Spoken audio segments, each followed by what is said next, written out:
Hello and welcome back to another episode of the Oner podcast, the podcast where we review and break down films all in one big, long, unbroken take. I'm Austin Archer, and with me, as always, is my childhood next-door neighbor and lifelong best friend, Kramer England.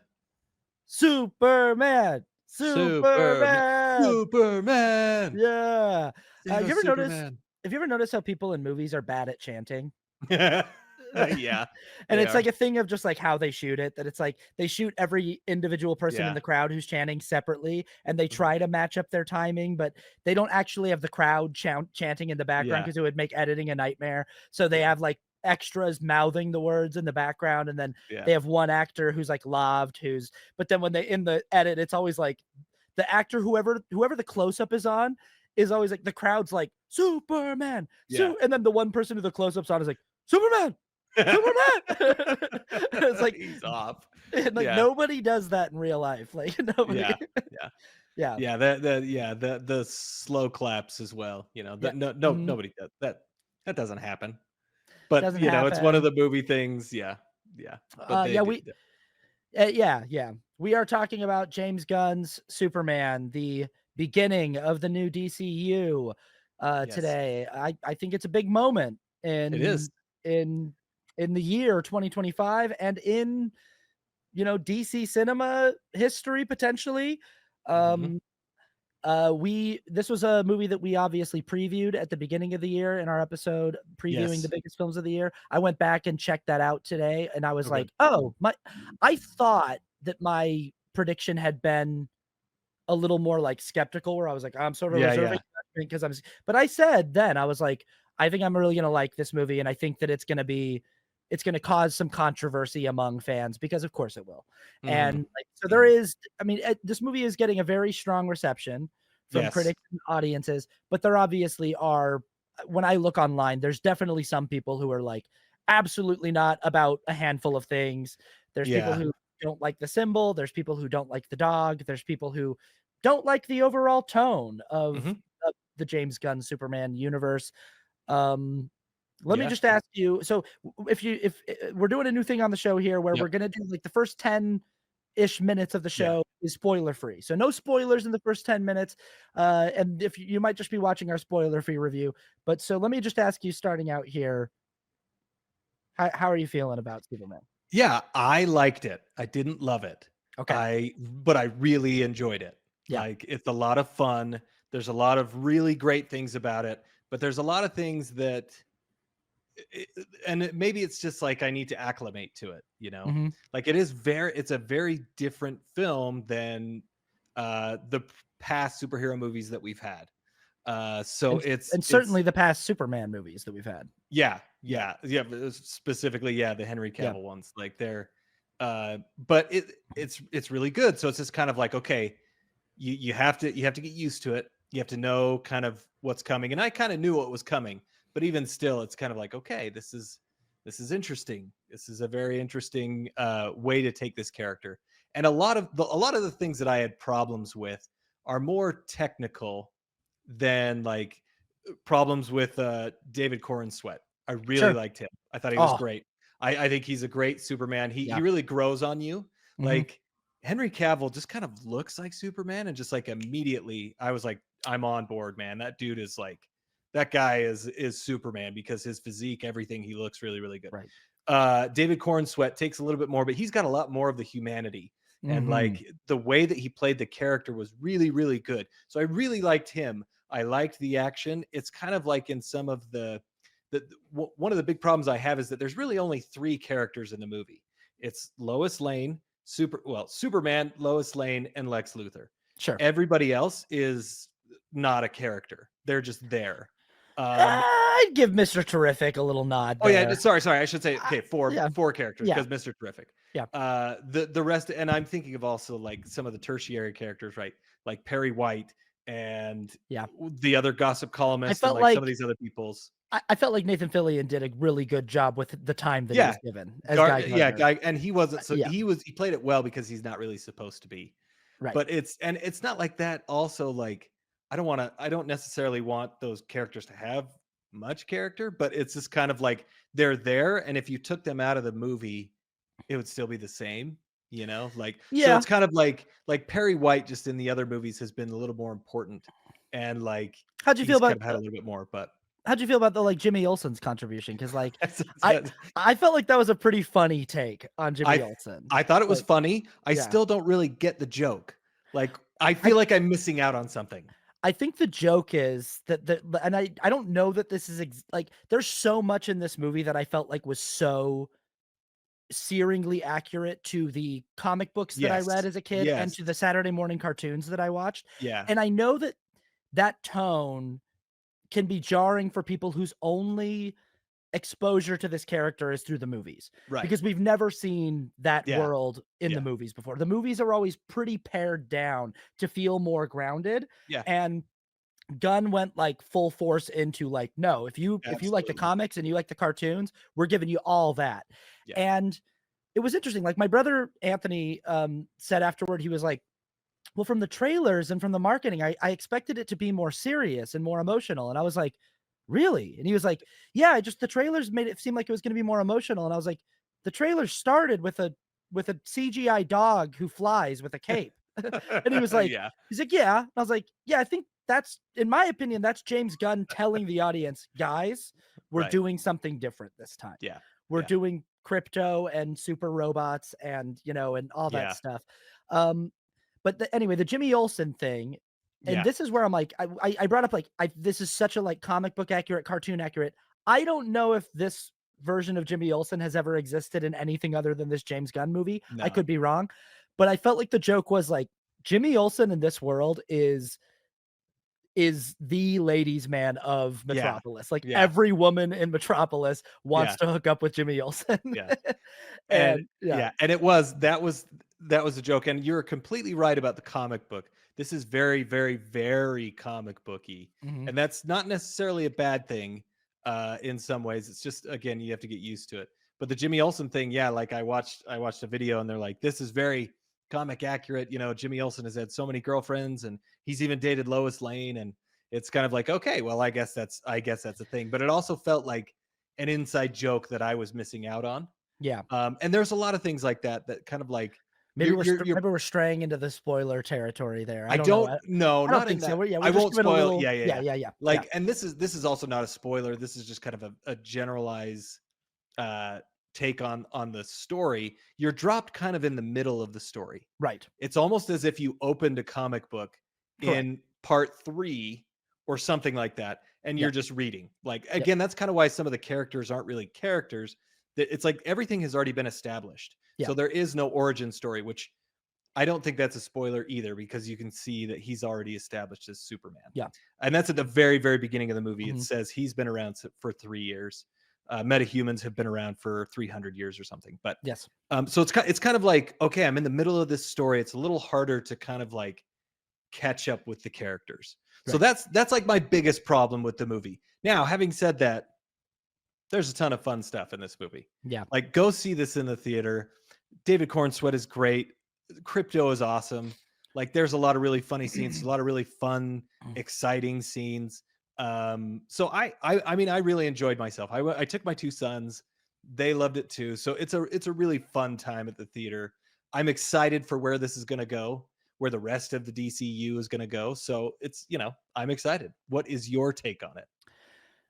So my take on it is I had a similar experience to you the first time I saw it. I've seen it Yeah. twice now, Oh, okay, great. and I plan on seeing it a third and a fourth time. Nice. But my first time seeing it, and I've seen this a lot in comment sections too, because I've made a few videos about this on my TikTok page, and I've made a few like Yeah. I've been like kind of nerding out for the last week talking about this movie a lot, and I've seen a lot of people be like, my first pass, I thought it was pretty good, and I had a pretty good time. But they're like, but the movie kind of stuck in my head. Like I couldn't stop Mhm. thinking about it.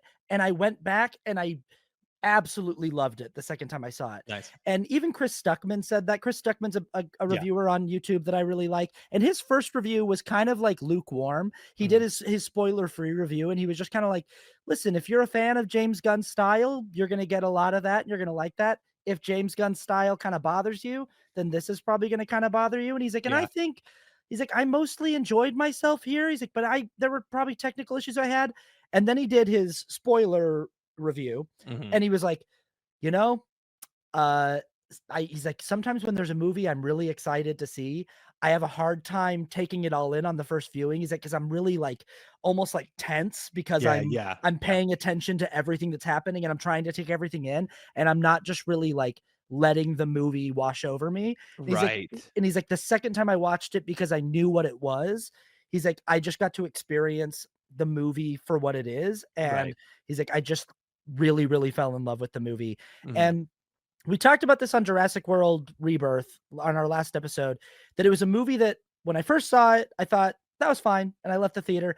And the more I thought about the movie, the more I disliked it. Yeah, yeah, The yeah. more it just kept like losing points in my head. I just kept being like, ugh, you know, and Yeah. just being like, whatever. Like, I don't really care if I ever see that movie ever again. This movie did this weird thing where I was sort of like Chris Stuckman, where I think I was like so kind of tense the first time I watched it, and I wanted to like it so much, and Yes. I was enjoying myself on the first watch, but also, like, my family members didn't really like it. Anthony didn't Yeah, like it. yeah. My brother Adam got up and left at, like, the hour mark, leaned over to me and said, "I hate this," and got up and left, and so I That's was so kinda sitting funny. there like, "Am I wrong? Like, am I just, like, way too into this character?" And so I just sort of had a weird like, I came home and my dad was like, "Well, what'd you think?" And I was like, I think I liked it." I was like, "But Yeah. I don't know."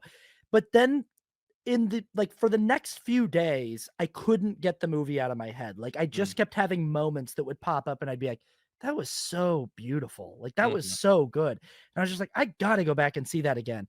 So I went back and watched it a second time. I went by myself and I was like, "I'm just gonna sit in the theater by myself and watch this." And I just was, like, sobbing through this movie, Mm. and it ended, and I was like, "Well, that's my favorite Superman movie that's ever been made. I think it's my favorite superhero movie I've ever seen in my life, and I Okay. think that it's going to go down in history as one of the best superhero movies ever made." And I've seen a lot of people in my comments be like, "Yeah, my first pass was, like, pretty good." And then I went back and was like, "Actually, kind of a masterpiece." And I was like, "Yeah, I think I think all the things that you mentioned I felt on the first pass, Right. that there's a lot going on. We're Mhm. dropped in the middle, and I kind of was a little bit more prepared for this because I had heard people say, like, you kinda just get dropped into the middle of the story, and for the Mhm. first half hour of the movie, you're kind of just taking in a lot of information, and Mhm. then it sort of starts you sorta get to lock in and ride a smoother ride for the Yeah. remaining, Yeah. 90 minutes or so. But I And I feel all that, and I think on the first pass, there's so much going on that the 3 characters that stand out the most are Superman, Lois Lane, and Lex Luthor. Yeah, So yeah. it feels like those are the only real characters. Going back, I think James Gunn has done such an amazing job at, like, fleshing out even characters that just have a single scene, and I go, "Oh my gosh, that's so right." Like, I know Mm. it and giving that person a fully fledged personality with just, like, a few moments of dialogue. A lot of people I've seen say, "I love the stuff with Ma and Pa Kent. I want more of it." And I go, "I hear you." And especially on the first pass, I was like, "Man, I want Mhm. more Ma and Pa Kent there in the middle of the movie."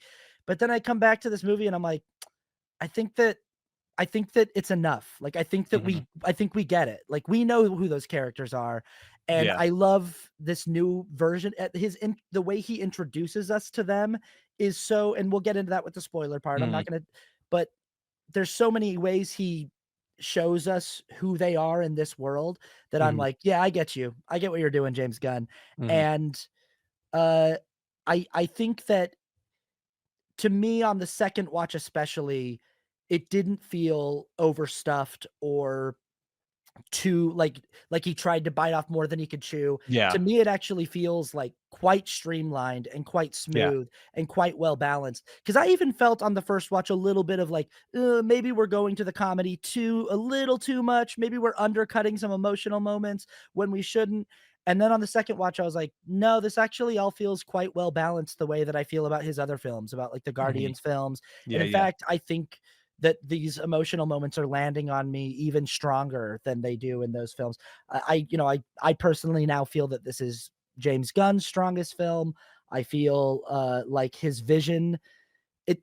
To me, it's like as a lifelong Superman fan, I Yeah. don't actually think I've ever seen a Superman movie that fully works.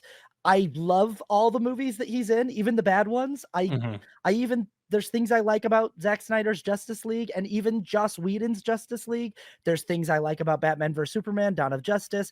Mhm. I like the movie Man of Steel. We talked about that Yeah. when we Yeah. did our Superman trailer review. But they're all movies that do have some pretty glaring flaws. I even like Superman Returns.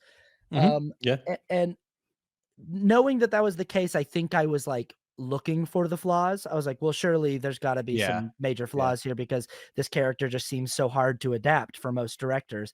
And coming back to it the second time, I was like, boy, I really think you kind of just hit a home run here. I think you just nailed it. I just think you got the right idea for everybody. And you're so right about Corn Sweat that like Mhm. the thing about Cavill is that movie and those movies kind of just try to make Superman and Clark Kent like a cool hunk. Yeah. Yeah. And Cavill's just sort of like this smoldering cool guy who's just like, Yeah. yeah. Mhm. And there's imagery of Henry Cavill in the suit and as Clark that works on an Mhm. image level.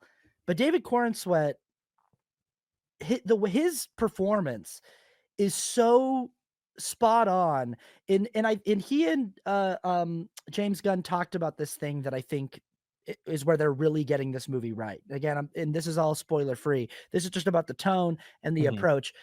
And what they talked about, David Cordswet said this in interviews, and I've heard James Gunn talk about this in interviews too, that he's like, people are always trying to figure out the balance between Clark Kent and Superman Mhm. and how much of each bleeds into the other and what are the different, and he's like, and there's this third character that I don't think people talk about a lot, which is both. That it's like, it's Mhm. the guy that he is when he's with Lois Lane. It's the guy that he is when he's with his parents. It's the guy that he is when he's with his friends who know Right. who he is. Right. And that's actually the truth of the character is he's Mhm. both. Mhm. And I see that so much in Corin Sweat's performance Yeah. that he's both this kind of like wholesome, geeky, kind of dorky, aw shucks kid from a farm in Kansas. Yeah. And he's also this really confident, really strong, really impressive Mhm. person, you Yeah. know? Yeah. And yeah, Yeah. It's yeah, I have to, I mean, I'll have to see this movie again and see that because I'm definitely in the camp of it's not perfect. There's flaws, but I still really enjoyed it. But I don't know, should we get into spoilers? absolutely, we should. Do it. So that's it for our spoiler-free review. Check out the full review if you want to hear more. And here we go. I will say this too. My Yeah. first thing that I wrote a Threads post after seeing it the Mhm. first time, and I said exactly that. I was like, "Is this movie perfect? Is this movie flawless? Of course not." I was like, "There's Mhm. lots to criticize here." It's like, but there's also a lot to love, and there's a lot to Mhm. lean into. Yeah. And in as the days went by and I couldn't get the movie out of my head, I Yeah. was like, I gotta go back and watch that again. I went back and watched it again. I was like, oh man, I like it so much more. So I would recommend Yeah. to anyone who is just on viewing one and thought that's pretty good, give it another shot. Um, Okay. Yeah. but as we said, this movie opens up. The first thing we hear is a little horn of John Williams' Mhm. classic theme. Here's one thing I'll say: Yeah. first pass, I shook my head in the audience. That horn went, I went, ah, because Mhm. this is a thing that you and I talked about. Is Yep. when the trailer came out, I said, this trailer is getting me really hyped. I'm really excited for this Yeah. movie, Yeah. but I just wish that they would have composed their own score for this Yes. new version of the character. Yeah. And so I hear that John Williams score at the very beginning of the movie, and I go, ah, man, they're doing Yeah. it's nostalgia. To me, it's like Like the my Superman Returns right. thing. Yeah. And my first thought is this is kind of creatively lazy. Right. And like, it's like, hey, if you're going to build a whole new world and this is the beginning of your whole new DC universe, give the new Superman character his own theme. And I had always thought, I even said this in our Superman trailer video. I was like, yeah, like Hans Zimmer wrote a new theme and that was the Yeah. coolest thing. And what this, so the first pass through, that was one of my biggest criticisms is I was like, well, I Mhm. really like Yeah. that movie. I wish it had had its own score. Second pass through, I was like, actually, I get what they're doing. What's Yeah. his Yeah. name? David Fleming and John Murphy. What they're Yes. doing here with this music, and I actually love this score now. And they actually David Fleming and John Murphy made me realize that Hans Zimmer's score is not actually a completely original score. Mm, Hans Zimmer was also doing direct riffs off of the melody from John Williams' score.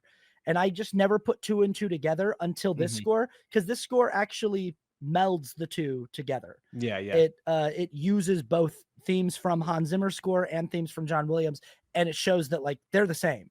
Mhm. So like for instance, the first notes we hear in the movie are bum bum Yeah, bum yeah. bum bum bum bum bum, but that bum bum bum, that interval right there Mhm. is Hans Zimmer score.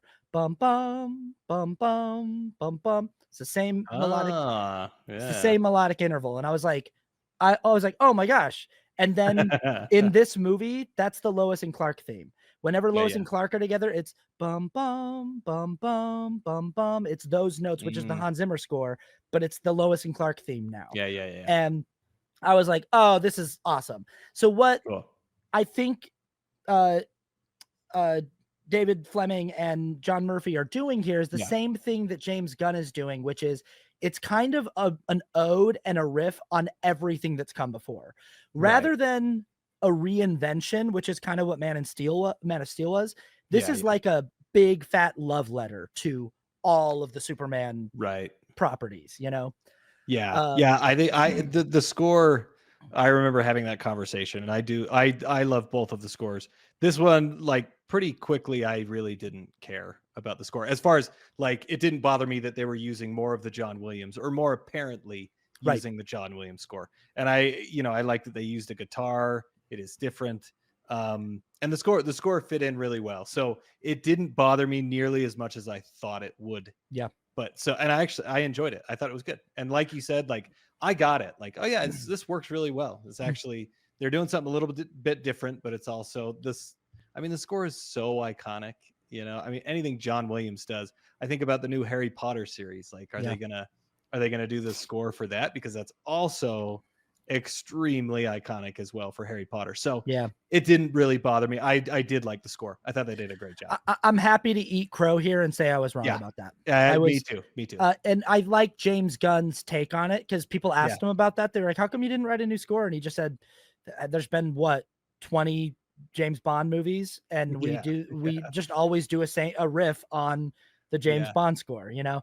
And I think sometimes this idea doesn't work for me. Like the Yeah. way, like the riff that was being done on John Williams' Jurassic Park score in Jurassic World Rebirth Mhm. kind of just felt a little underwhelming and boring to me. It was like Mm. I Mhm. kept wanting the score to just fully do to the Jurassic Right. Park theme. Right. And there's this thing that happens a lot in those movies, in the Jurassic movies, where they're trying to find little clever ways to like rework the Yeah. Yeah. original film's score. This movie is sort of doing a similar thing. It's never fully committing to like the sound of Yeah. the Donner Yeah. movie, Yeah. which is my problem when it shows up in the Joss Whedon Justice League thing. Is it's just like the exact Yeah. Yeah. Richard Donner sound. It's just Right. like it's like the scene in Seinfeld when Jerry's running the race and they play just bum, bum, bum, Yeah. bum, bum, bum, bum, bum, Yeah. bum, bum, bum. Yeah. And that never happens in this movie. This movie has its Yeah. own Yeah. tone with Yeah. the music, and it's very slowed down. Mhm. And David Fleming has very much so made this score his own, Mhm. while using that original melody as a jumping off point. And and then John Murphy is sort of the electric guitar part. And I think John Murphy is kind of like doing an ode more to the Hans Zimmer world of Mm. it. And Mhm. I really like that it comes together to make something. I've been listening to the soundtrack a lot in my car, and I'm like, this is pretty gorgeous. It's pretty Oh, good. nice. Nice. Um, but anyway, yeah. For the first scene of this movie is the first scene of the first trailer that we saw. But Yeah. Well, it as you has said, a we got a text crawl. yeah. Yeah. Yeah. Which I don't mind. That it's nice to kind of get. Yeah. We had that with Jurassic World as well. Mhm. I actually don't mind having these where it kind of like orients you a little bit, right? Well, and And I this has liked the way that this was written. yeah. I liked it. The Yeah. 300 years, the Right. 30 years, yeah. Yeah, it's and what was it? Yeah, it's been 300 years since the first metahumans. Mhm.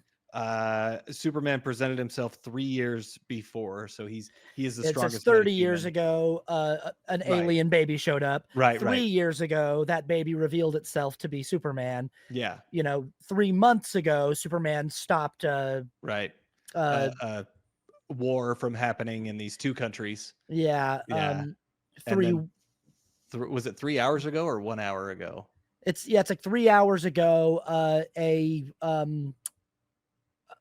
metahuman from Baravia called Right. the Hammer of Baravian Baravia hammer. Yeah. showed up to fight Superman. 3 minutes ago, Superman lost his first battle. That's And I right. really, Yeah. I think I like the way that Gunn does that. He's like, let me just bring you up to speed here. And again, it's like, we really don't need to do the Superman origin story again. Yeah. Yeah. If you want to go watch it, Man of Steel's, they do a good job in Man of Steel. Go, Yeah. it's Yeah. good in that, you know, but it's like, you know what it is. Like, Yeah. it, you know, Yeah. This really, and again, this is kind of what I talked about with it's as if you just opened a comic book. right. Yeah, it plops you right into the, after his loss. And I do have to say, I have not seen it the second time. I don't really love that we don't see the loss. And it is Well, kind of, but again, I it's feel just like we kind of like, do. Like, we go back and well, yeah. do we actually see him get, I mean, he I goes mean, back I think he and he loses beats him round up. 2 as well. Yeah, I he think does. He yeah. does. But it's kind of like it is just a little weird that it's like, okay, here's this character, you're gonna figure him out as you go along, and you're just plopped right into it. And it's kind of like, okay, the text crawl just told me that he lost. And it's just a little bit hard to like get into that when it's like, well, what happened? Like, why is it? I have no problem with him already being Superman for 3 years. I just kind of wish we would have seen that happen.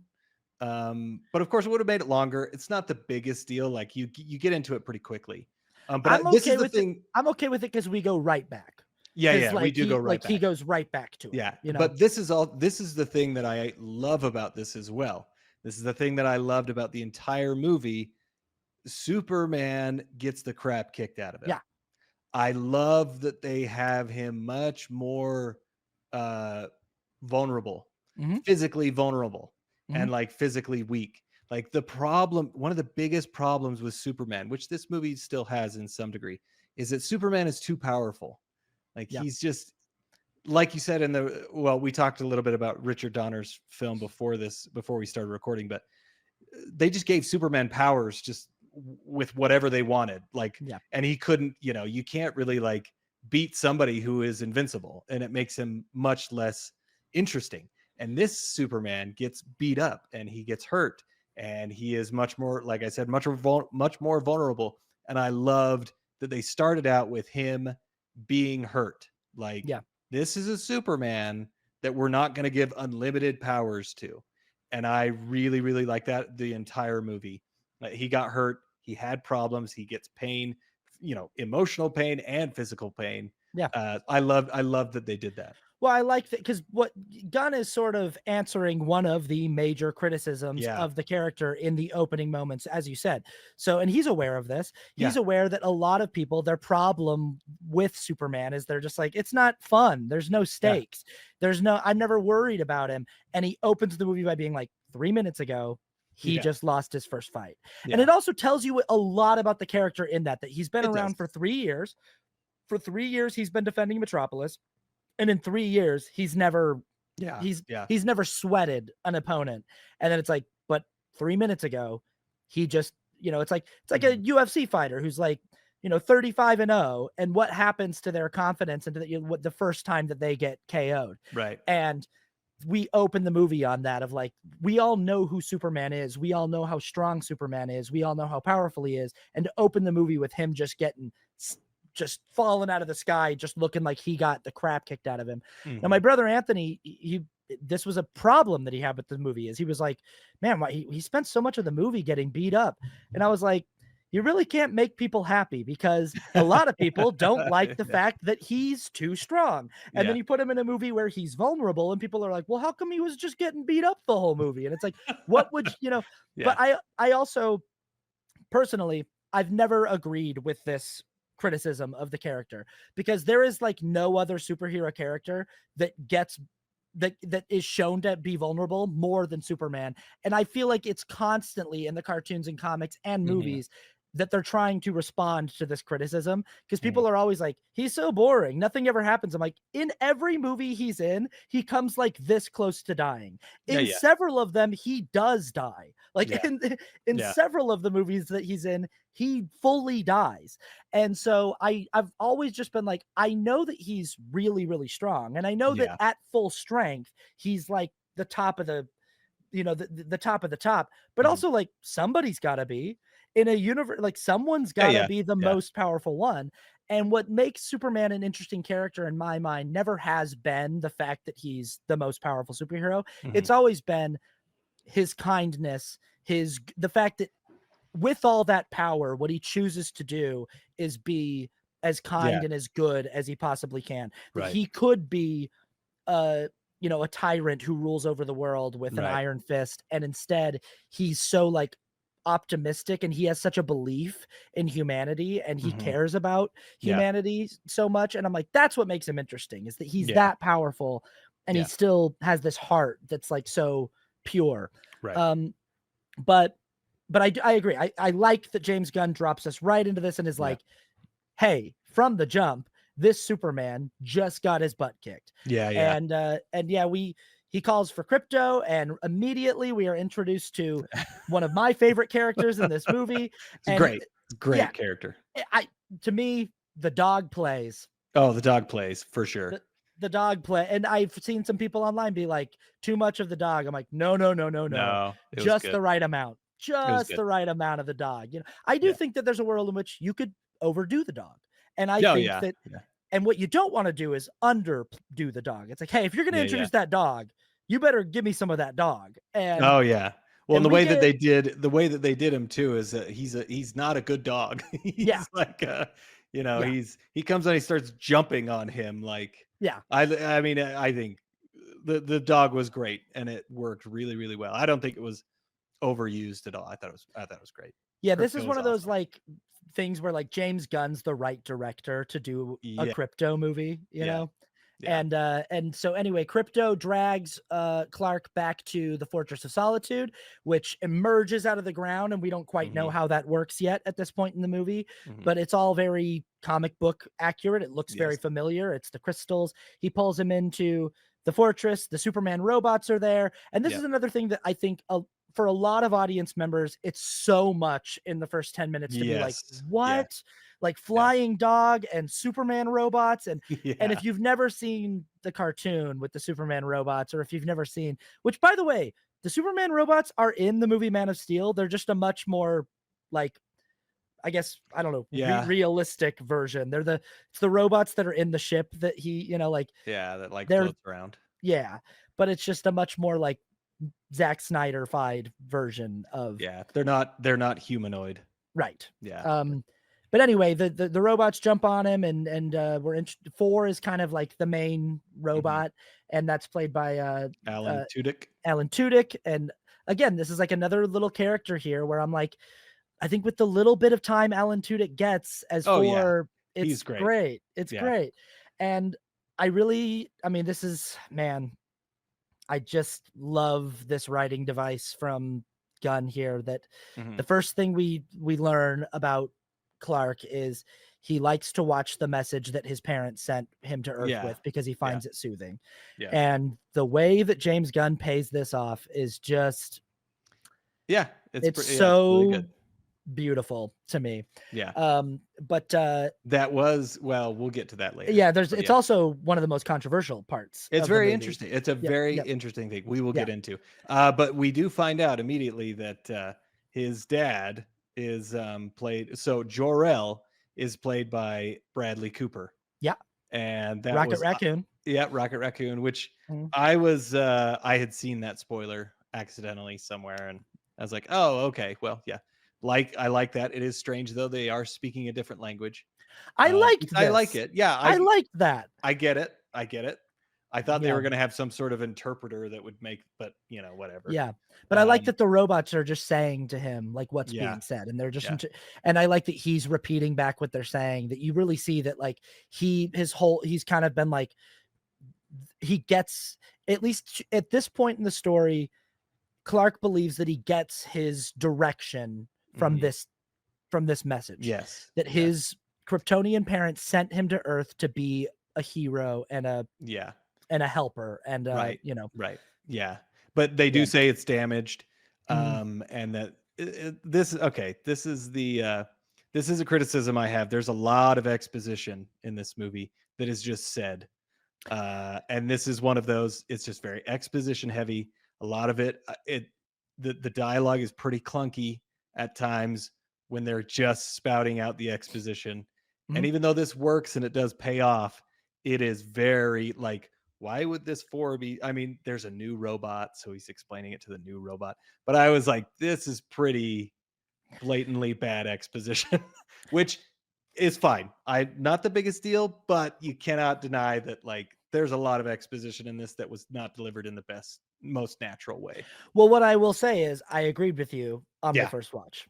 I really did. I like there were Okay. like moments Yeah. where I was like, "Oh, okay, he's just kind of having that character say a thing instead of like, Yeah. you know, like Yeah. when Lex Luthor shows up to the Fortress of Solitude and he just starts monologuing about how he's like, "Oh, I hate Superman, and Yeah. here's Yeah. why I hate Superman." And you Yeah. know, and he's like, I was just kind of like, "All right, well, that's Yeah. a little bit, you know." But then on the second watch, again, really like just letting myself let the movie be what Right. it is, Right. I was like, yeah, but this is how comic books are. Like, like Yes, this that's is the you know, like, and yes. also like there's so many superhero movies where characters like superhero movies are not known for being subtle. Like Yeah. they Yeah. Yeah. Yeah. I just was sort of like, yeah, you know, like that this is the genre is It it's is. just sort of like they just deliver the Yeah. information to you, you That's know? that's very much its saving grace is because it is consistently that way the entire movie. Yeah. And it is very comic book in that sense Yeah. that, they're just gonna say things because it's easier to do it that way. But, that's fine. But That's how it all is, so I it all think works. when you're trying to make a movie that's for all ages, that's Yeah. for Yeah. everyone, that's I think, you know, when I really did think about this specific thing and I was like, would it have made the movie better if he had tried to find a way to make some of that messaging and some of that character stuff more implied or like showing it through Right, right. images and not directly said. And I'm like, maybe to a certain faction, but I think that it makes the movie have a broader appeal to Yeah, just let it be what it is and be yeah, unapologetically yeah, a comic book movie yeah. and presented as such Yeah. and not try to be like more like sophisticated than it is just you Mhm. know. And so on the second watch I was like, actually I think for the genre and for the style this feels tonally Yeah, right, it you does. know, Yeah, so and that's what I'm saying too, like, yeah, it's consistent, so it works, yeah, it's not the whole movie is that way, so right, it's even though it's like, okay, this is pretty on the nose, it's all kind of on the nose, right. so it works, you can't be too mad at it.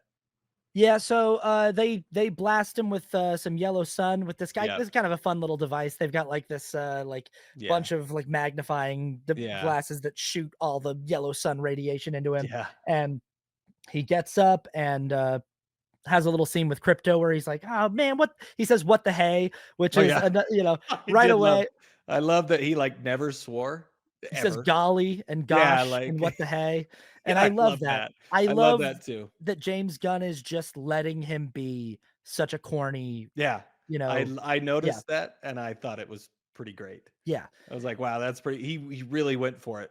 He yeah, is always like, "Oh, what the hey?" And yeah, I loved it. I thought and it was that's the great. kind of thing that as we develop this world, like, Batman's Yeah. gonna make fun of him for that kinda stuff, Oh, you yeah. know? Yeah. And, like, you know, and, like, the other characters already do in this movie kinda go like, "Dude, you're such a Yeah. wuss," you Yeah. know? Like, you're Yeah. and but I love that about Yeah. Superman, that he's a Yeah. big softy. He is. Um, Yeah. but yeah, he's, you know, at 83% Yeah. health, I even like this thing where he's like, "I have to get back to the fray." I kinda Yeah. like when there's moments in this movie where David Corn Sweat as Clark is, like, kind of almost putting on a performance as Superman, where he Mhm. tries to, like, say things that sound heroic, and the Yeah, movie yeah. points it out They do. that he's, like, trying to Yeah. sound like a hero, you know? Yeah. Yeah. And the movie is sort of making fun of him when he goes like, "I have to get back to the fray," that Yeah, yeah. it's like, you know, come on, dude, you know? But Yeah. I really like that about this character, Mhm. that it's Clark Kent doing his best to be like, "When I'm in this costume, I Yeah, need yeah. to," you know? Yeah. Um, but anyway, he takes off back to Metropolis to fight the Hammer of Baravia. And when I was in the theater, even on my first watch, at this point, when he took off and was flying with that Mhm. smile on his face, I got full body chills and I was like, hell yeah, let's go. Yeah, yeah. Here we go. Yep. I was just like, yeah, dude. Yeah. Nice, nice. Yeah. Yeah, he flies back and he gets beat up pretty good again, Yep. right? Like the Yep.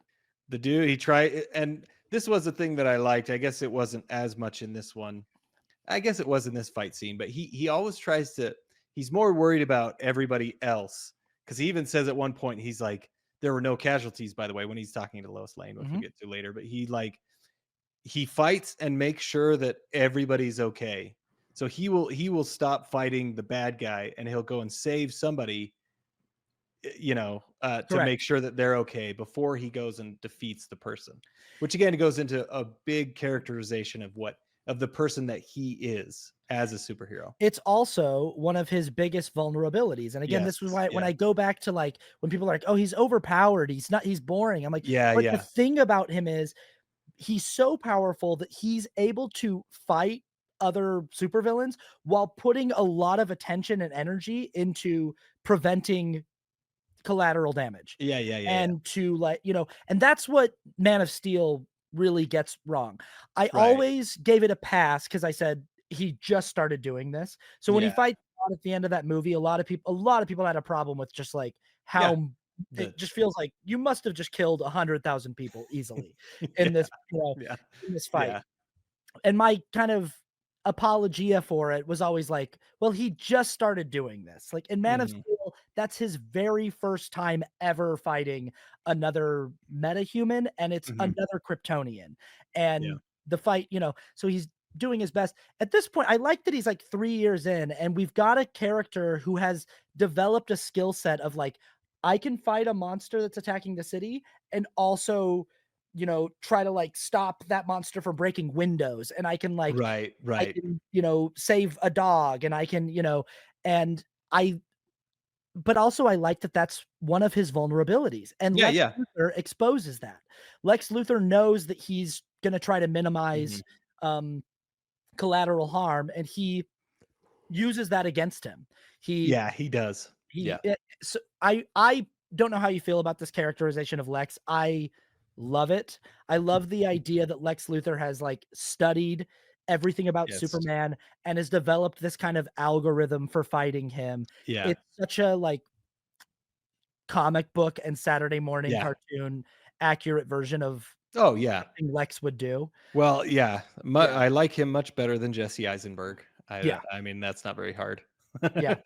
Yeah. But I did like that as well. I liked he was over the top, not too much for me. I really like oh god, what's his name? Nicholas Holt. Nicholas Holt. I love Nicholas Holt.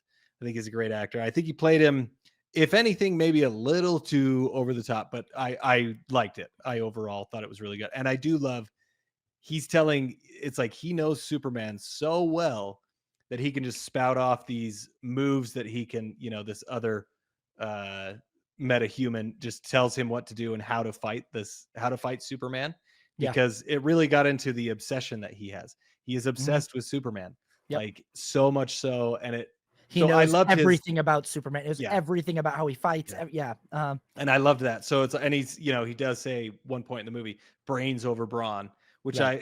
which is the thing that Lex is so envious of.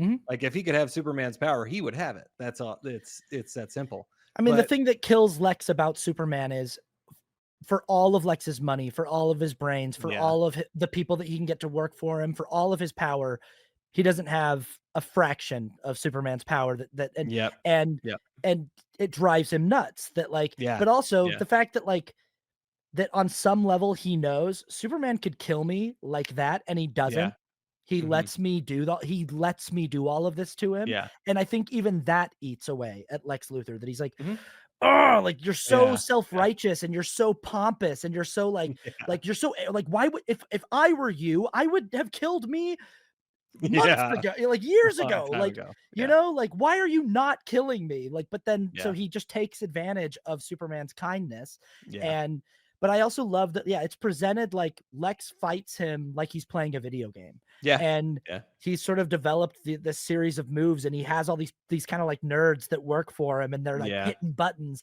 And Yeah. I mean, I'll say this about this movie. There's been a lot of chatter online of like, is the movie political? And I'm like, yeah, Mm. it Oh, is. yeah. And all art is political, but yeah, Yeah, and yeah. James Gunn's not being particularly subtle about some of this stuff. And the Lex Luthor like army of video gaming incels that are fighting Superman with video game moves is like, Mhm. yeah, he's making a commentary there. He's definitely, Yeah. he's Yeah. definitely doing a thing there. Yeah, yeah. Um, And the monkeys later on, I think the he's got a thing monkeys, there too. he's definitely doing a thing there. He's Yeah, yeah. also doing a pretty big thing with Baravia and Jarhampur. He's Oh, yeah, doing absolutely. And he's he been vocal about it. Yeah. yeah, yeah. Yeah. It's not subtle. It's No. not yeah, No, no, no. yeah. No. And but anyway, Superman gets his butt kicked again. And that's why I don't have a problem with us not seeing that opening fight, because it's like, 'Cause we get that one, yeah. because Yeah. he gets his clock cleaned by the hammer of Mhm. Baravia again.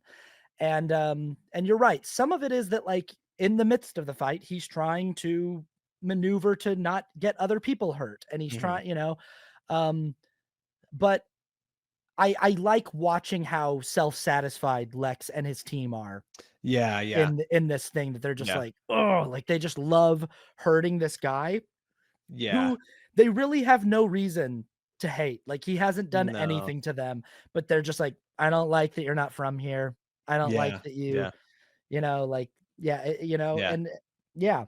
Um, Yeah. He so does get hit. He gets hit down into the street, right? And then it's like, is he a hot dog cart vendor, or is he a like, he's a yeah, falafel mhm, cart vendor. He helps him out, and like, Superman, come, help us out, or I'll help you out. And yeah.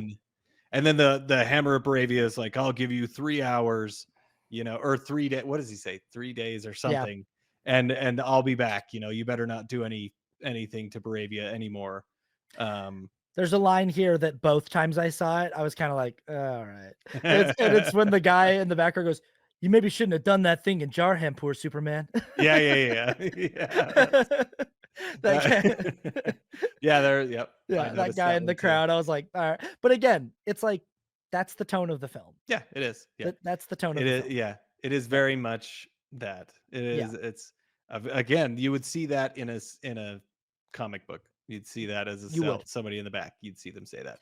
Like, remember when we watched, like, Mask of the Phantasm? Like, Yeah. like, you would see that kinda dialogue in that, you Yep. know? Yeah, Yeah, you would. Yeah. And um, so, yeah. yeah, So so he, after that, let's see what happens after that. He we go to goes, the Daily Planet next. yeah, that's So right. we like Lex and his team are celebrating.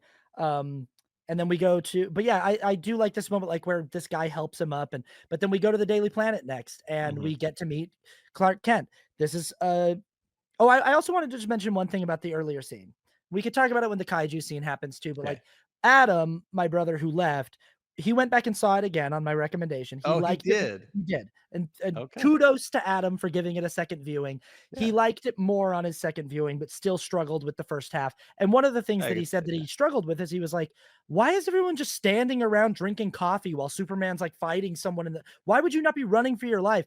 And I was like, but that's also intentional because this Yeah. is 3 years into it. And Yeah. what this movie is saying is that the people of Metropolis have gotten so used to Yeah. watch Superman do this, and they've gotten so used to trusting him because Mhm. he's like so good at preventing them Yeah. from getting hurt that Yeah. they feel safe with him, and they feel like they Yeah. can sit there and like dunk their donuts in their coffee while he's like having a fight. Yeah. And it's very much so like an intentional thing that James Gunn Yeah. is doing. I felt it was very intentional. I felt like they were kind of jaded by it all. Mhm. Like, oh yeah, it's another guy. Superman will take care of him. Like, they are not scared. It's more of an inconvenience rather than anything. Like, because they even show a guy who's like, he is He's dunking, kinda right? like, He's just kind of watching it, like, oh, okay. And then like when something does happen to him, that's kind of when everything falls apart. So yeah, yeah, it is very intentional.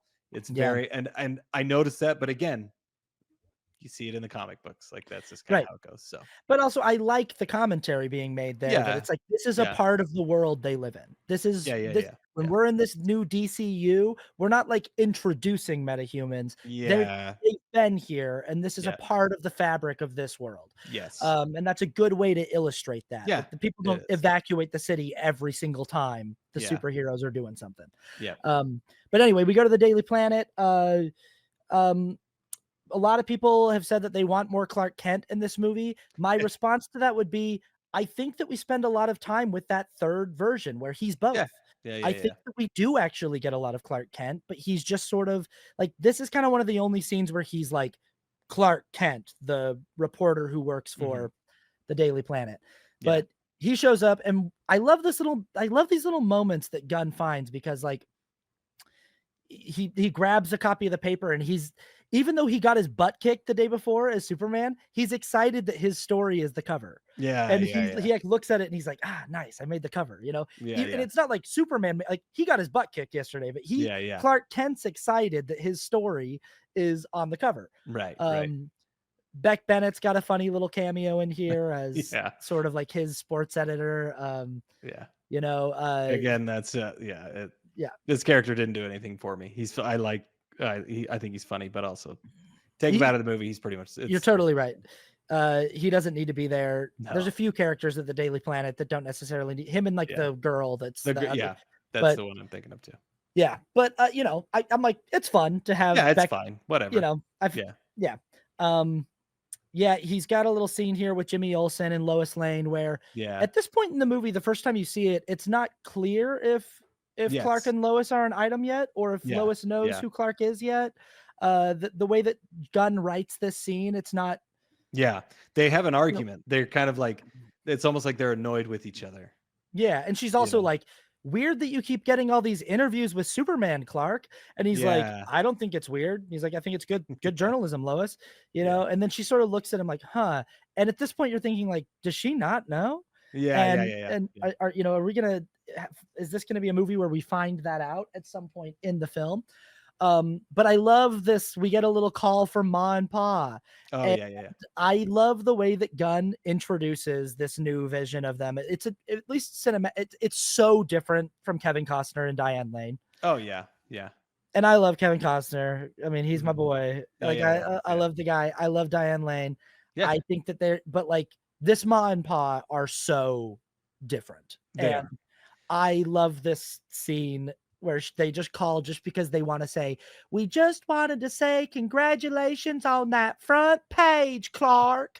And Yeah. I love that immediately, right off the bat, James Gunn is telling me these parents who all they ever wanted in the world was a kid of their own. Yeah. And they couldn't have their own kid, but then they were gifted Mhm. this child from space.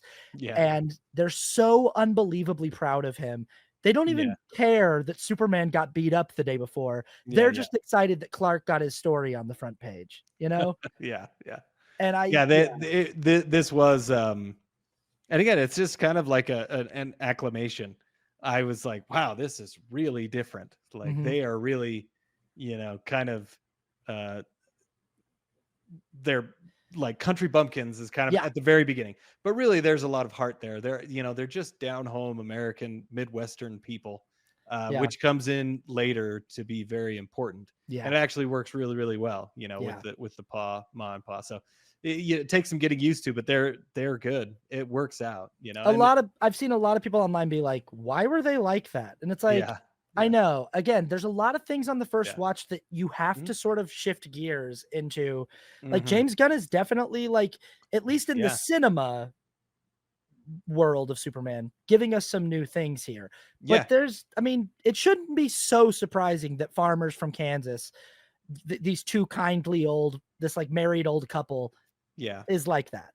You know, yeah, I yeah, think it's cute that his mom has him on speakerphone and is being yeah, like, "Me and Pa are here to yeah, just say, way to go on that front page." Like yeah, I just think yeah, I think it's so cute and so sweet, yeah. and It's cute.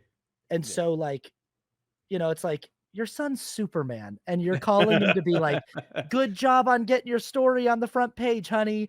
It's so sweet. Mhm. Yep. Um, and then Yeah.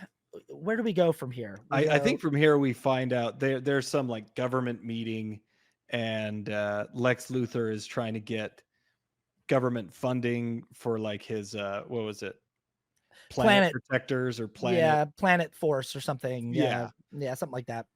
And yeah, Yeah. Lex, he wants to get government funding to, so that he can kill. And he also wants the government's permission to kill Superman. Yeah. And he's Yeah. trying to establish a case for why they need to get rid of Superman. Mhm. The Pentagon at this point doesn't give it to him. We're introduced to Frank Grillo as Rick Flag in Yeah. this universe. Rick Flag Sr. Oh, Rick Flag Sr. Okay. Yes. So Rick Wow. Flag Jr., who was in Suicide Squad, or The Suicide Squad, I should hmm say, I guess, which I haven't seen that movie, but spoiler for that movie, he dies. Ah, So this is his dad, I believe. And but I mean, also we'll we're see that. not in that same world, right?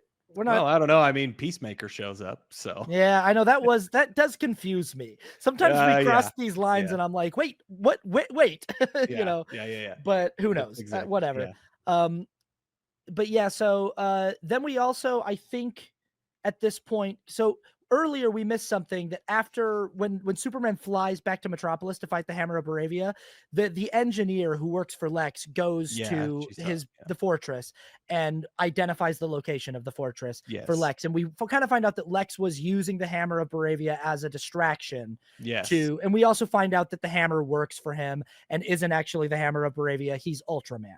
And Yes. Yeah. Ultraman is a creation of Lex Luthor's in the comic books, and I think in one of the Christopher Reeve movies, even, I think Gene Hackman creates Ultraman, Yeah. in one of those movies, or maybe that character was called something else, but it's the guy Yeah. that had like blonde hair, like the long Yeah. blonde It's hair. He like had a like the Nuclear Man or something. Nuclear Man or something, but Yeah. it's a similar concept that like, Yeah. um, Well, and Lex Luthor has also, built his own little version of yeah. Superman. Yeah. Yes. Mhm. Yes.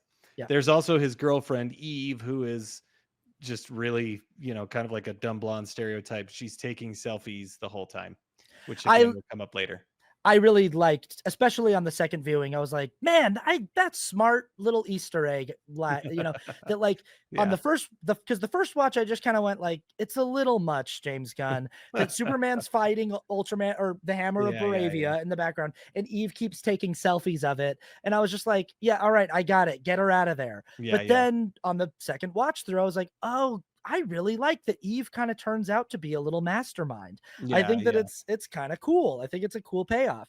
Mhm. Um, but yeah, so Lex, after being denied by the Yeah. Pentagon, goes to Antarctica with his team to break into the Fortress of Solitude. Yep. And we don't know how, but he's able to get in, even though it's Yeah. coded to Clark's DNA, and we don't know how yet. But he goes in. He really messes up the Superman robots, Yeah. and there's one move in this action sequence that I hated both times because it makes no sense. And Yeah. it's when the engineer does that thing where she like morphs by doing like she does like a back Yeah. hands. That made no sense to me. She It, does it. She lands on her feet and then changes so her feet become her hands become her feet and her feet become her hands. And she just basically turns back around. she could have just turned around. Like, That's like what I thought. it's like a really complex way to turn around. And I was Yeah. like, she could have just turned around. Yeah. Like, Yeah. It's like just turn. That does nothing. It would have been yeah. cool if like she was held up and then she did that, kind of like in Terminator 2. Yeah. He like he like flips around just to show that. Anyway, yeah, I noticed that and thought that was really dumb. Yeah. But Both times I saw it, I was like, yeah, I don't know what she's doing there. why are I you was doing like, that? It was a very weird move. Your head came out of your butt. Like, Yeah. Yeah, it's kind of like Tom Cruise doing a gainer kick on Mission Impossible 2. It's like, I don't think you needed to do a gainer right there, Ethan Hunt. Yes. I Yep. think you could have kicked that guy without doing a backflip. I don't, Yeah. like, Just seems the style of it, I guess. yeah. Yeah. But anyway, they sort of hack into Yes. the computer at the Fortress of Solitude. And I think we actually missed a scene in here somewhere. I think we missed the Clark and Lois scene. I think we did. We did. Yeah, I think so we did. After Yeah. the Pentagon, Lois Lane. Oh, because I remember I actually like this transition at the end of the Pentagon scene. Lex Luthor clicks his briefcase shut, and then we cut to a deadbolt opening. Opening. Yes, that's right. And there's several little fun transitions like this throughout the movie that Gunn does that I like. Yeah. I always like when I see something like that because it just makes me think like, oh, you and your DP worked up a shot list Yeah. Oh beforehand and yeah. had a really smart. You Yeah. thought about transitions, which is Yeah. it's thoughtful filmmaking. But It is. Yeah. It's fun. It makes it more, yeah, yeah, more involved. And James Gunn likes to do that a lot. And yeah, it was effective here. But yeah, he goes back and it's their 3-month anniversary. yeah. Lois Lane comes in and Clark is cooking her breakfast and Uh-huh. And we they do a thing here that's like we're telling I again, I would also push back and say there is visual storytelling and character development in oh this yeah. movie. Her Yeah. picking up a bat and walking in to like beat up whoever's broken into her apartment Hmm. is telling you about who she is. That Oh yeah. she's Yeah. she could step out into the hallway and call her boyfriend and be like, "Clark, come over here. I think there's someone that broke into my apartment." But she's Yeah. Lois Lane. Yeah. And Yeah. she's She's like, gonna "No, get it I want done to be herself. yeah, you know." So, but yeah. Yeah. Mhm, Yeah, they have this exchange, and we find out that she knows he is Superman, mhm, and they kind of have this back and forth, and then she's kind of getting on him and like, oh, it's really hard to interview yourself, mhm. and she does make fun of him. Make, I I love the way that she pushes back on him. oh yeah, yeah, Yeah. I thought it was I funny. She yeah. she makes fun of him for interviewing himself, Mhm. and then she's like, well. I see you reading social media or whatever. He's like, Superman's got no time for social media. And she's like, what is she? There's a name that they call him. Super shit. Oh yeah, that's Yeah. what it was. Yeah. And he's like, oh, I hate that name. You know, And but yeah, I love yeah, he says Superman's got no time for selfies, and then she goes yeah, like third person, and he's like, "Well, I'm yeah, just trying it out," you know. yeah, And then she's like, "You know, this is on the record," and he's like, "No, that obviously that part's just between you and me." And yeah, but yeah, he grants her an interview, yes, and yeah, what this scene is showing that's really important about the relationship between Clark Kent and Lois Lane is Lois is just the same way that Ma and Pa Kent are. Lois is very instrumental in being sort of a moral compass for yeah, Superman and for yeah, Clark Kent because what Superman has done is he has inserted himself into an international conflict. There yeah, was a country called Baravia that was going to invade a sovereign country called Jarhanpur, and Superman went and told the president of Baravia and their military, "Don't do it, or you're going to have to deal with me." yeah. And he's coming under fire for that. Well, and Uh, Baravia is the United States friend, whereas yeah, Jarhanpur is not really our ally. So yeah, that was another and political layer to it. and Baravia is Israel and Jarhanpur is Palestine. And Yeah, yeah, yeah, yeah. yeah. And it's like not, very subtle. Mhm. But yeah, I like that she pushes back and she's like, "Do you think you should have unilateral power to just do whatever you want with different countries?"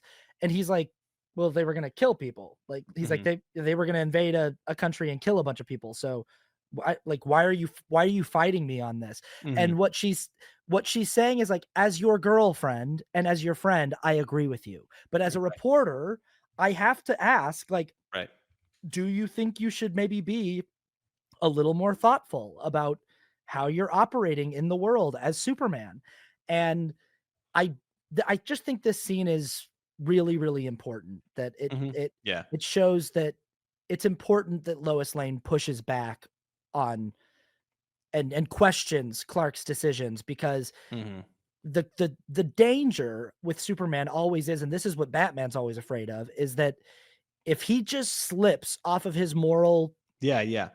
compass a little bit, it could be really, really dangerous for everyone.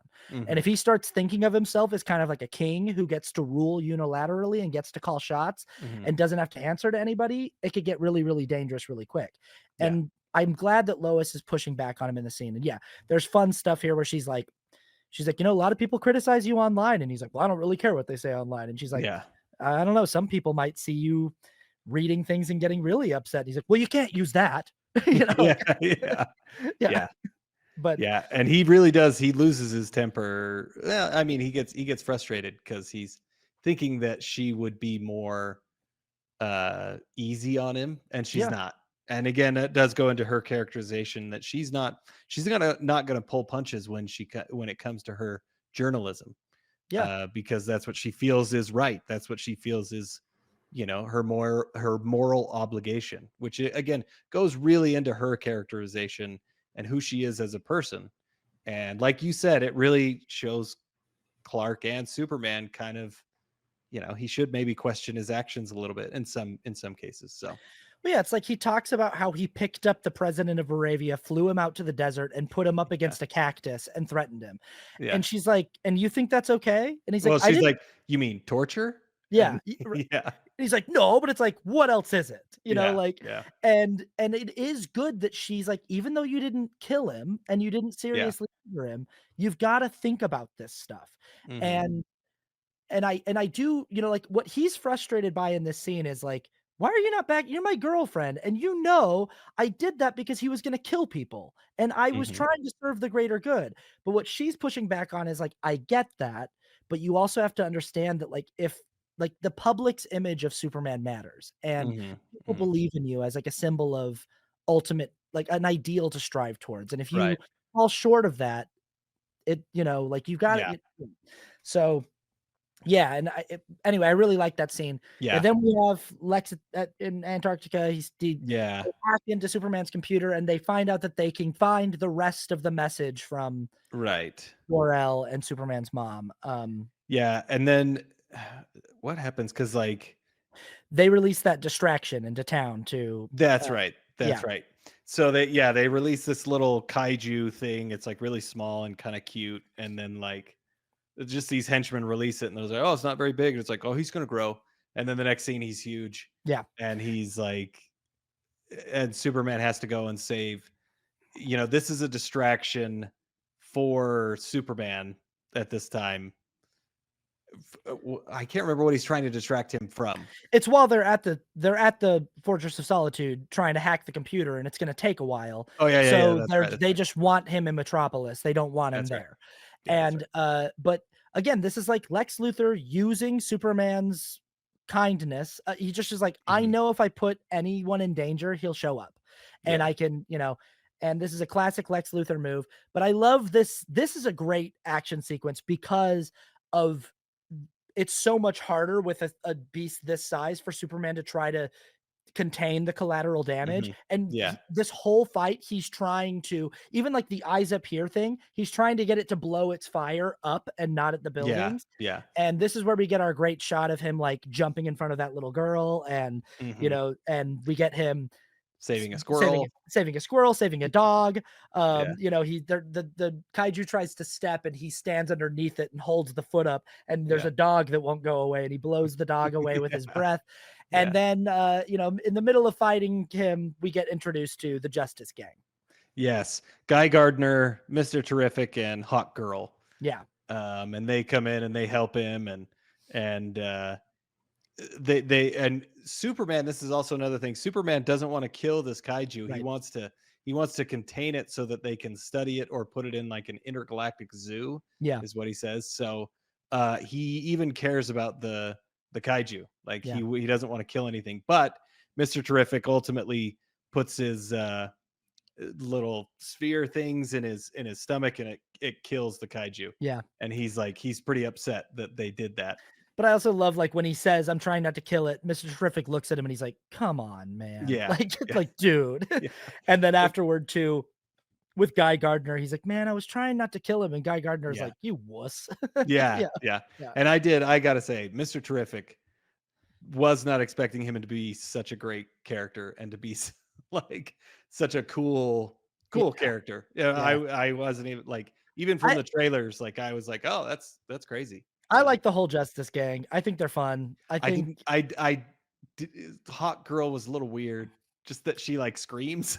Like that yeah. was that but again, it's the comic book, but I'm also like, yeah, maybe leave that part out. Nah, I But like it because 'cause I'm I just like, d- I'm like, I don't know what's going on there. I don't know if she's got, like, Hawk yeah. DNA. I don't know what's Yeah. going on there, but I'm into it. Yeah, Like, yeah, but also um a person that I would have liked to have learned a little bit more about. She was a little underdeveloped in the character, even compared to Guy Gardner and Mr. Terrific. Like I would have liked to have seen more of her. and I imagine we will Yes, yes, yeah, she'll come up again. yeah. And like, I grew up on Hal Jordan. Hal Jordan was my Green Lantern. Hmm. And I like Hal Jordan is a much more kind of like he's a much more like a Boy Scout, wholesome Yeah, Green yeah, Lantern. And Guy Gardner is notoriously this cocky, yeah, and Nathan Fillion is hilarious and really fun here yeah, yeah. as Guy Gardner. And what I like about the Justice Gang and what I like about this movie in so many different aspects is Superman has friends. Yeah, You he know, does. there are people who know who he is. They know that he's Mhm. Clark Kent, and they're his friends. And Yeah, he's not like just like this lone wolf. yeah.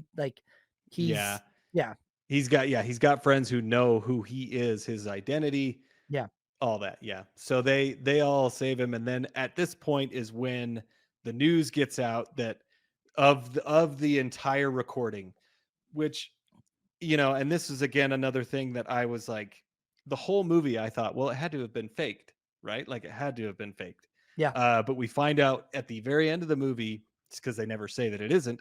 It was not faked, and his Well, we don't. parents. I'd still say we don't know. I also agree. We don't know, but as far as for now, Yeah, it has not been faked until the next sequel. But basically uh, his parents say like it's a very could be seen as a very wholesome message at the very beginning, but then they say like you're a god, you should rule over all these people, take as many wives as you need so that you can rebuild Krypton. yep. Like it's kind of like His Kryptonian parents. The second yes, half of their yes, message is sorry, basically like, "Hey, these people are feeble and they're weak, and you could easily rule over them, and you should. You should have yeah, a harem." All this, yeah. yeah, And this is a bit. This is one of, if not the most controversial choice that James Gunn makes in this very movie, interesting. Yes, because I he's was very definitely interesting. like attacking lore in a way that a lot of fans are going to have a problem with. They're going to be like, no, Jor-El is a good guy, and Yeah, Superman's yeah. parents are good people. Um, Well, and I guess this was on Smallville. I guess this was just watched a video like there is in Smallville that it is kind of like his parents are like you should rule over there is people. So it's precedence. not yeah, it's not out of nowhere. No, It but has been used before. there's precedence for this in different Yes. comics where Yeah. maybe they don't explicitly say you should rule over, but there's precedence for Kryptonians, including Superman's parents, being kind of elitist and being Yes. Yeah. kind of, Yeah. like supremacists, where they're like, we're better than you. And like, that's the whole Yeah. Zod thing. And like, Yeah.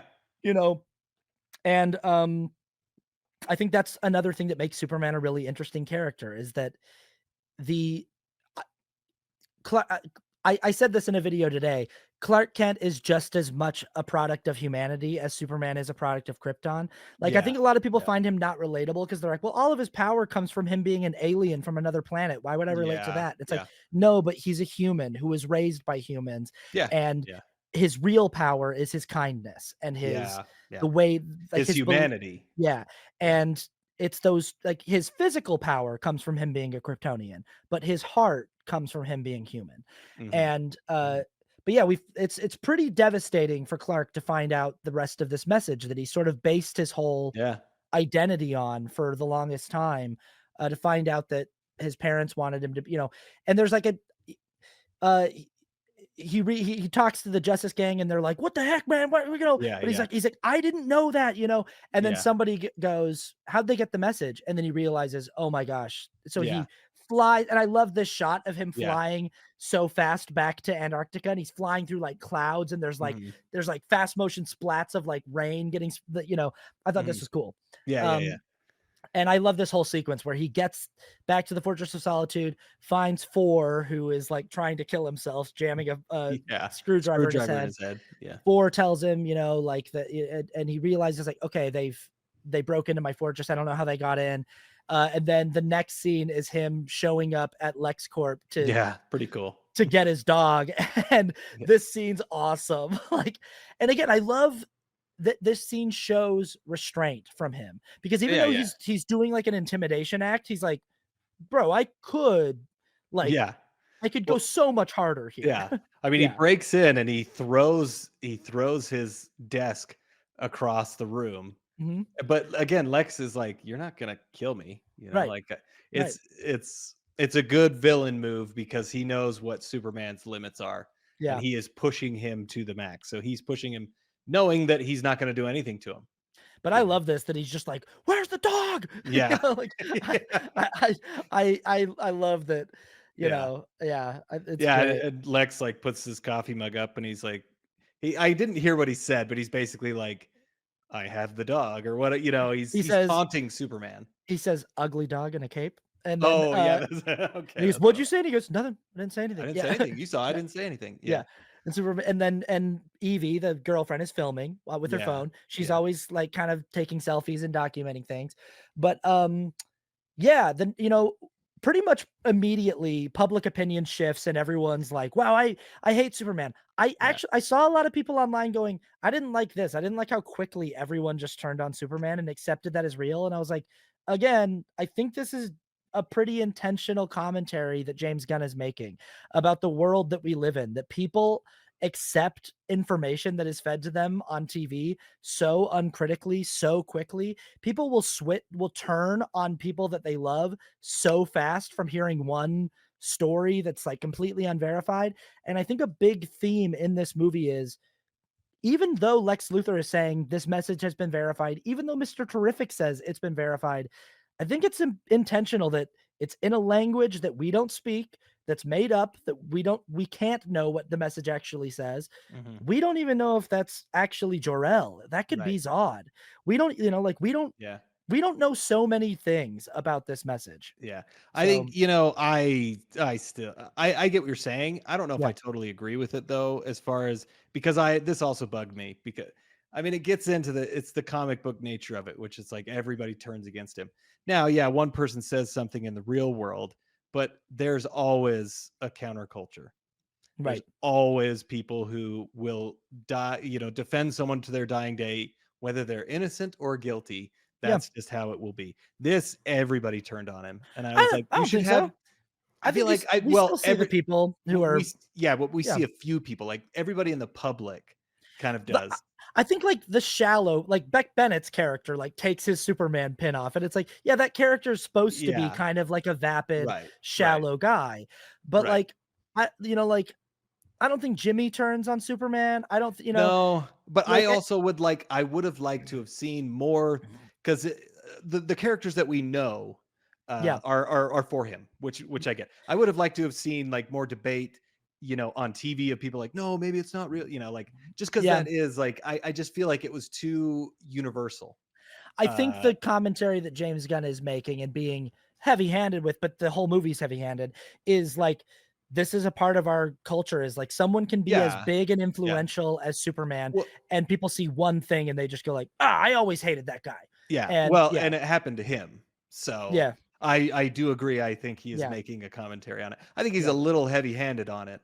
sure. Probably because he's mad about it, which I understand. But I I felt think like it was a little too much, but it's not again, like I it's think the the comic reason bookness of it. I think the reason why this worked for me is because it's happened to me so many times personally that, Probably, like, yeah, that I've you yeah. have much more experience with that than I do. Like Yeah, I and don't. it's like a So thing where, yeah, like, I can't yeah, tell you the amount of times that, like, I worded something in a way that someone didn't like in one video, and people yeah, will, like, write me a full, like, long paragraph being like, yeah, "I've been one of your fans for years now, and when you said this in this video, I'm yeah, sorry, dude, I can't go with you anymore. I'm unsubscribing, I'm unfollowing," and I'm like, "So you've been a fan of mine for years. You've thought that my content is, like, useful and helpful yeah, for yeah, years. You've yeah. liked," and I worded something in a way that you didn't really like one time, and you hate me now? And, like, I've seen it's That's so happened weird. so many times that Yeah, to me, it was like, I was like, "Yeah, that's what it's like." It's like, yeah, "Boy, yeah, okay, so one thing, and you yeah, guys," yeah. but Yeah, so and so it's just experience for sure. Like, yeah, you can relate to it way more than I can. But yeah, it wasn't the end all be all. It was very quick, but again, going into the comic bookness of it, that's how a comic book would be. So the consistency is totally there. It yeah, it is it fits very much with the movie yeah, for sure. So you can't be too mad at it yeah. if you're not mad at the whole movie. I really love this next scene. Superman comes home to his apartment at night, and he's been kind of searching for crypto all over the place. And it's Yeah, weird when you think about it. It's like it's weird for him that he can't find crypto because yeah, he's got super hearing. He's yeah, like yeah.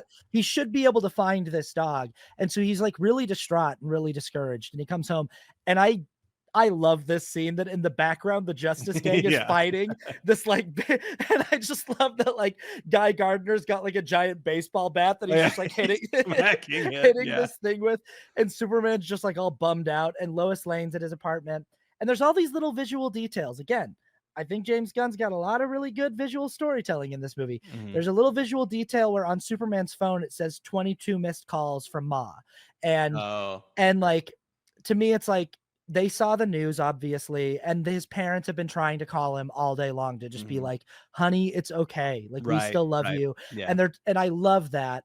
But he's been out looking for the dog all day long, so he's yeah. not answering his phone. And also he probably just is kind of ashamed and doesn't want to talk to Ma and Pa Right, right now. right. And I Yeah. love that little detail. But Lois is there and she's made him some hot cocoa because of course he drinks hot cocoa. He's Yes. Superman. Yeah, And she's there to tell him, like, Clark, I'm still on your side, dude.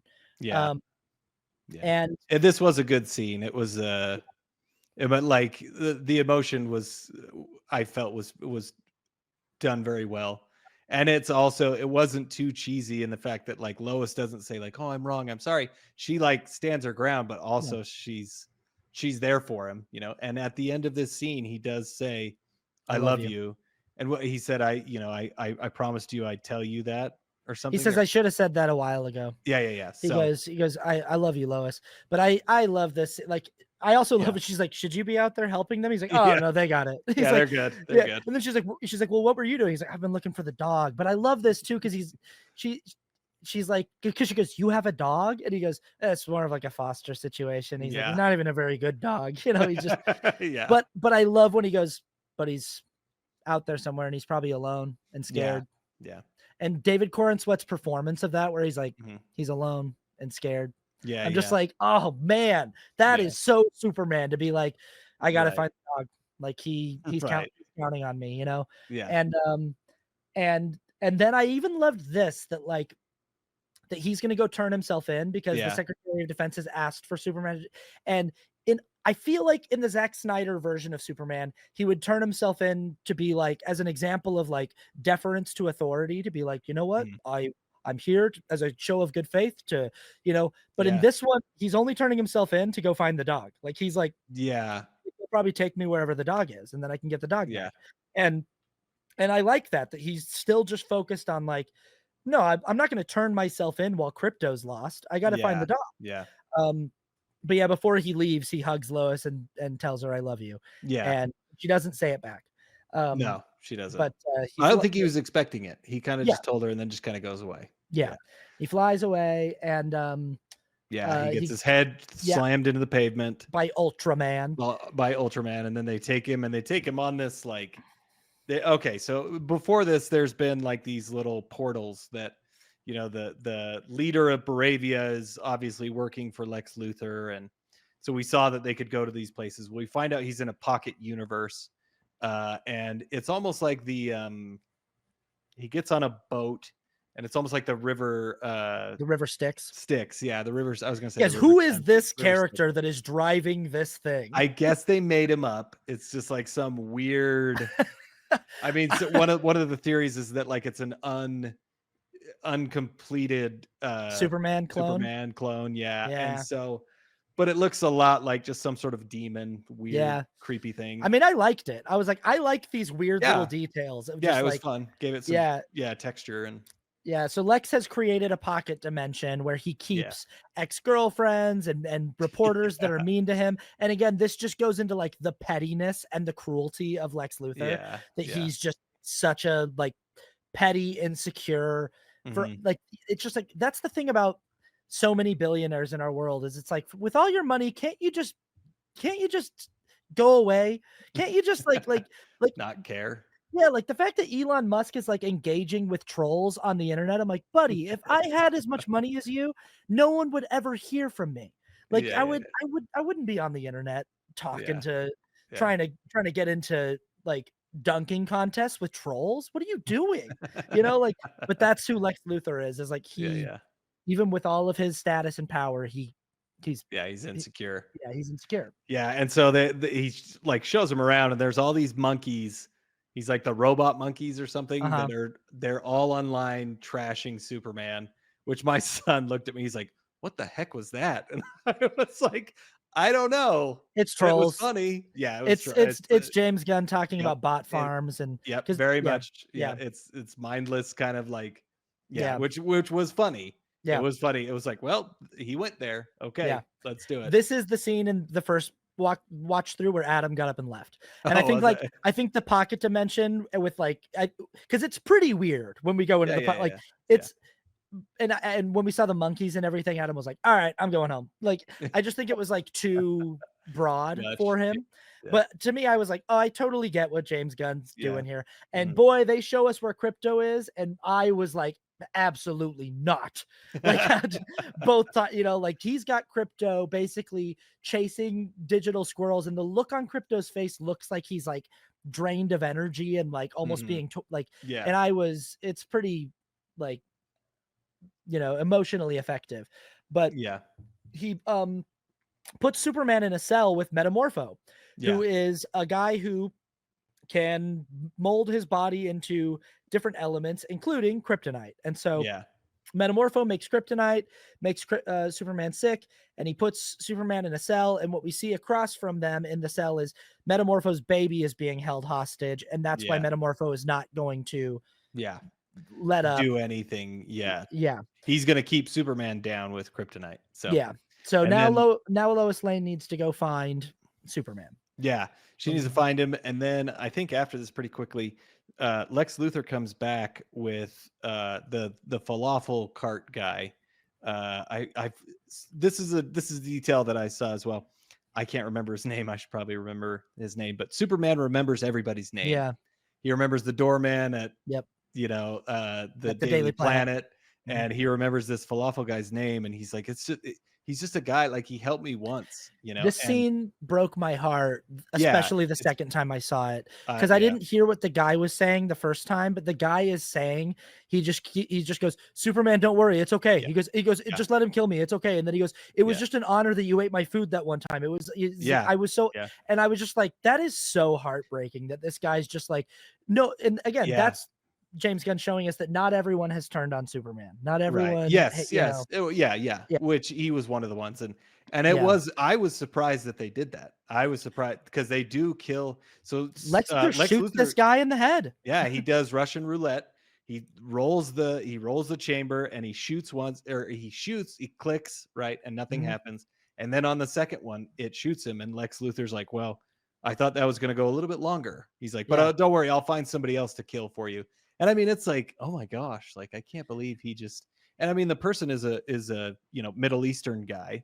Yeah. I mean, I'm sure there's something said there, but it's like it was such a great it's a very effective scene. It's Yep. very sad, and I mean, it does show that Superman really, really cared. Like, he can't do anything because he's got the Yeah. kryptonite, and this is kind of what the what what's the element guy's name? I always forget his name. Metamorpho. Metamorpho is Yeah. like he watching this, and like he's really taken aback by it, and Also, Superman had we see the cruelty of Lex Luthor. oh yeah, Just totally. that it's like, Like oh, dude, yeah, like, yeah. I like that they went there Mhm. because it makes us really not like Lex. Yeah. Like, he's not really a redeemable character or like a likable character. He's a pretty horrible guy. So, Yeah.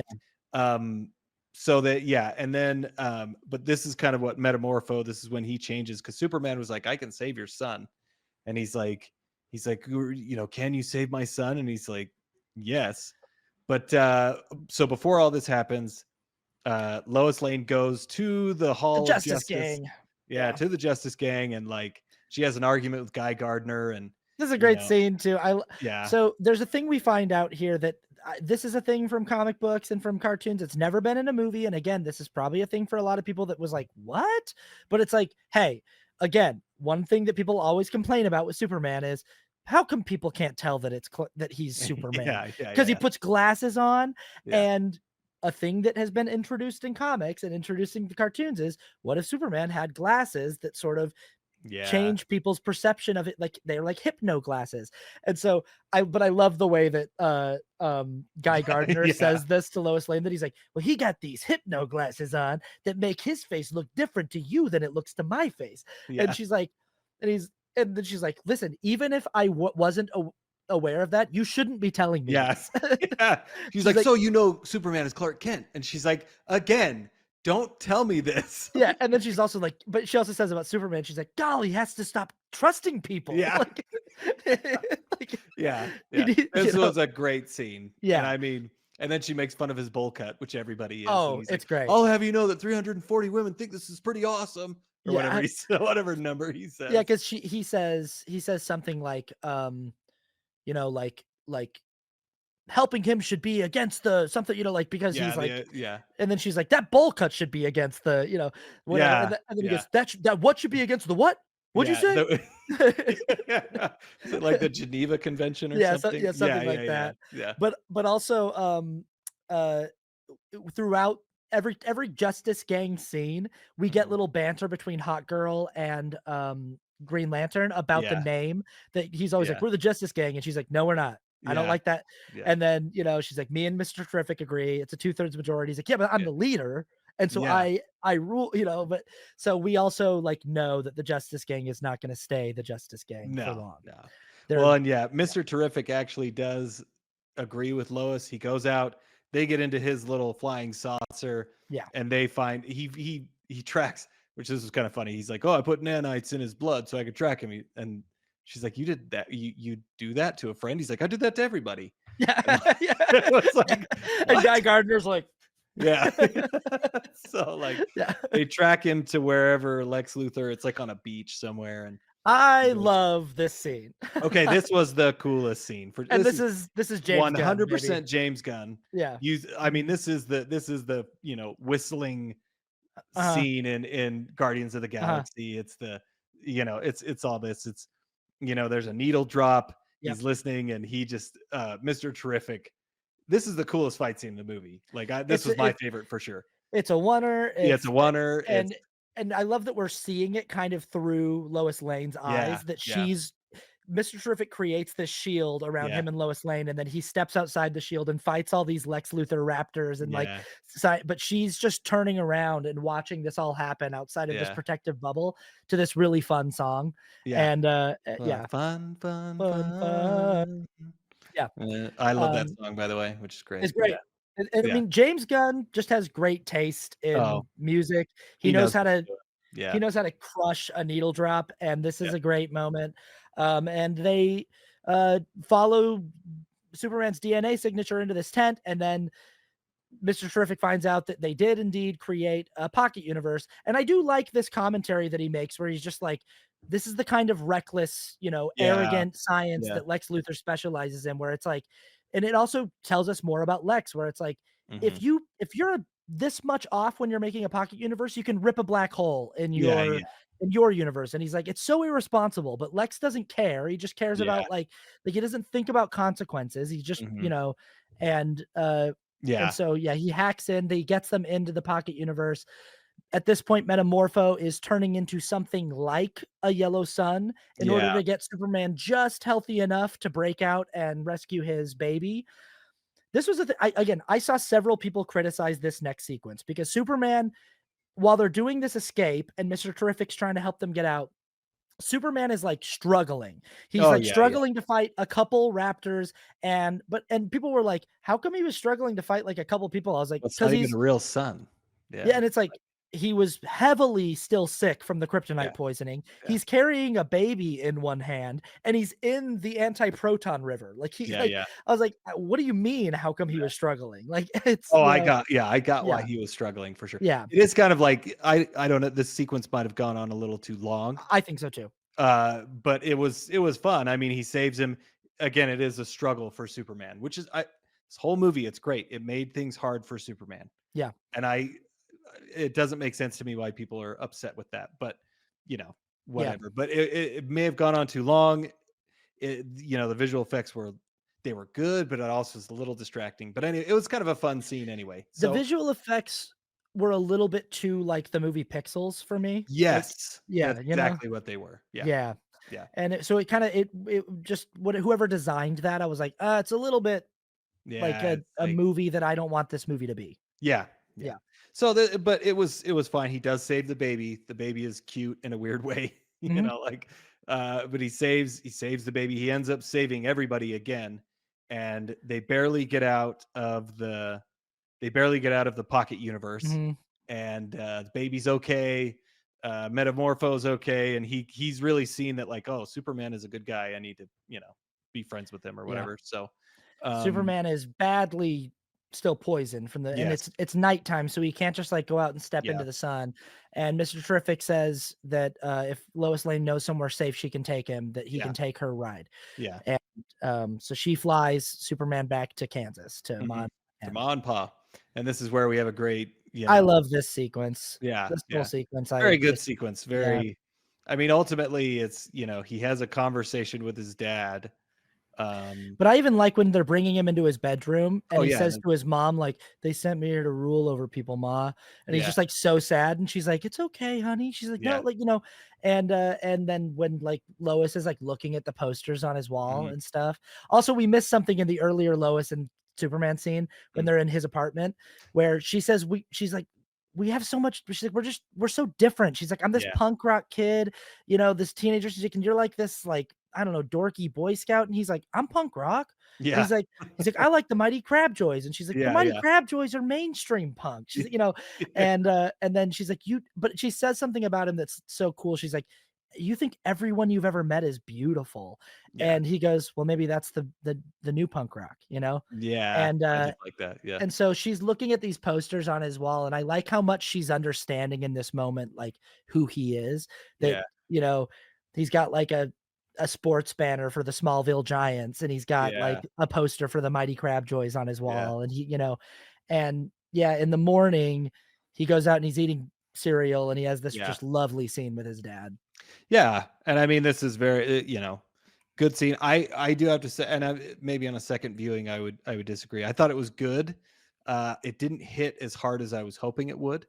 I mean, the dad says it's written very well, but he basically says, your actions are what makes you who you are, and you're not defined by what somebody else thinks about you. It's who you are as a person. Delivered very, very well. But then I felt like, and I don't know, I mean, let me know what you feel about it. But I felt like right after it was kind of undercut, and I kind of wanted to live in that moment a little bit more, and I wanted it to have a little bit more of an impact. But I'll have to see it again. I don't know. What is your take? I agree that I don't want. I just maybe want a hair longer before Ma interrupts them. Yes, that's Um, yeah, yeah. but the first time I saw it, the scene gave me chills. Okay, But the second time I saw it, I was like sobbing the entire scene nice. because I just felt like I understood this rendition of Pa so much better, and I Right, just felt right. like it actually felt more grounded and realistic in a way to me, like a guy who doesn't really know how, like, who's very emotional and who's a big softy, but doesn't know how to like just say what he wants to Yeah, say. And so yeah, he kind of sits down next to his son and he's like, I went to that place where we used to get burritos, he's like, yeah, and like they're just sort of like having this conversation. And then he kind of confides in his dad, like, I don't know who I am, Dad. yeah, Like yeah, if my parents sent. And then I love that he goes like, I think what you thought that message says a lot more about you than what the message actually says. yeah, And then he's yeah, like, I think that like your actions and your choices. And then when he's just trying to like he's trying to encourage his son and his voice just stops and he's like, I'm just so proud of you. Like yeah, yeah, yeah. it just like devastates me. This Hmm. guy who just loves this kid so much. Yeah, And yeah, they hug. And I agree. I just want the moment to maybe land for a yeah, second longer before Ma comes out. yeah. And I get that, but like I also get that the movie's got to keep going, Yeah, yeah, and And it was a good yeah. scene. Good Um, scene, well written. Again, but he says a lot of things that, it's kind of like with great power comes great responsibility type stuff. But it was but good. I It think it's was good. written in like even like It a is. less comic book way where it's just It sort of is. like, Yeah, you yeah. know what? It was very Yeah. it was much more subtle in the best possible way. Yeah. Yeah. But then what she interrupts for is still also like it's a nice build up to our final act because she comes Yeah. in, she goes, "Hey, Clark, you better come and see something that's on the TV." And he Yeah. comes inside and he sees that Boravia is invading Jarhanpur, Mhm. and on the TV, these little kids are raising a flag that has Superman, that's the Superman Yeah. flag. Yeah. And it's sort of this moment of, again, visual storytelling of the movie telling us that this is Clark realizing that people have not turned their backs on him, that the people have Right. met, they don't hate him, and that they still look up to him, and they still, Right. and so And Yeah. then we've got Ma going, I Uh, cleaned your boots. I'll go get them for you. yeah. Yeah. Yeah. Which, Yeah. yeah, was great. And then Um, but yeah, Mr. Terrific's like at this point, the portal that they went through was like crusting over, and it was this was before they went to the Ma and Pa's house, and it's basically like if we keep going, there's going to be a rift in the planet, and w- that's what happens. well, Lex intentionally opens a rift to Yes, get Superman back because he's right. like, Yeah. because Superman broke out of his prison in Yes. the Pocket Universe. And so Yeah. Lex intentionally opens a rift, a dimensional rift, to make Superman come back. Yeah. And as Superman's heading off to help in Baravia, um, Mr. Terrific is like, no, you need to come help me in Metropolis. Yeah. Yeah. And so Superman heads off to Metropolis with, I love this when he shows up and he's like, well, me and Crypto got here as fast as we can. And he's like, you brought the dog? And he's like, yeah, Yeah. sorry. I didn't want him to eat my parents or kill my Oh yeah. parents' cows. Where's cows? But we've got a nice, I like this final act fight scene between Ultraman and the Engineer and Mr. Yeah. Terrific and Superman. Yeah. And I love Superman taking the Engineer and just whipping her around on the ground in the Yeah. baseball diamond. I was like, oh yeah, like Yeah, this was a cool fight scene, and she uses her nanite things to go into his mouth, yeah. which was like, and then he just flies straight up, I and thought this was cool. they latch onto him, but then he just falls right back down, and they can't detach themselves Mhm. from him, and it doesn't kill the engineer, but she's like barely alive, Yeah. and he has to like puke out the Mhm. rest of the net because I liked the fact that they went into his mouth to try and suck out the air so that he couldn't hold his breath, because Right. Superman can hold his breath for like, I don't know, like a year or whatever it is, Yeah. Uh-huh. and like, so they're Again, trying to pull the air out of his lungs, which there's was so cool. many ways that this movie is showing that Lex is his match because Lex is Yes. obsessed Yeah. with him and knows Yeah. Yeah. everything about Yeah. it, knows every Yeah. power. So Yeah. he's thought of every possible way to get around the powers Yeah. that he has. And again, it's showing that like Superman's not just like this impenetrable No. he's got Yeah. vulnerabilities. Yeah. Yeah, the Engineer is out of the game, but Superman and Ultraman sort of raise up, and Ultraman's mask is Yeah. cracked open, and Ultraman takes his mask off, and this is where we find out that Ultraman is a clone of Superman. Yeah. And How he was so able to get into the Fortress of Solitude, and he's the same DNA, and yeah. And yeah, Clark or Lex Luthor, does he tell him this here? He found a strand of his hair. He had been searching after every fight that he had, and he finally found one and made a clone. And so they have this big fight scene, and there, which was pretty cool. The biggest, this is the biggest, not the biggest problem I have. This is a big problem with Superman. The fights were cool, and they were fun, but I'm always kind of just like hand to hand, like real fights a little bit better. And it's hard with Superman because you have to go big. Yeah. You have to have him flying. You have to have him hitting really, really hard, and you have to have him doing all this crazy stuff. So it was fun in this, but I also just kind of like, like in the Matrix when Neo is just fighting agents and they're just doing wire work with real people. That's Yeah. so much more interesting to me than when Agent Smith and Neo are fighting and flying in the air. I just don't find that as fun. I agree. So, I but this is still good Yeah. fight scene for Superman. Really cool. But and it's a tough, it's like, what are you supposed, it's like, you've got to do it the way that they did it. I like that totally see it. that the fight scene though stays on Lex as much as it does. It I does. like when Lex is doing the 1A thing where Ultraman's holding Superman and the move 1A. So Lex is Yeah, always just saying a like huge punch to the 13C, 4B, but 1A is just like a punch to the face. It's just Yeah. like this, I like that. and 1A, 1A, and 1A, he's just like, 1A.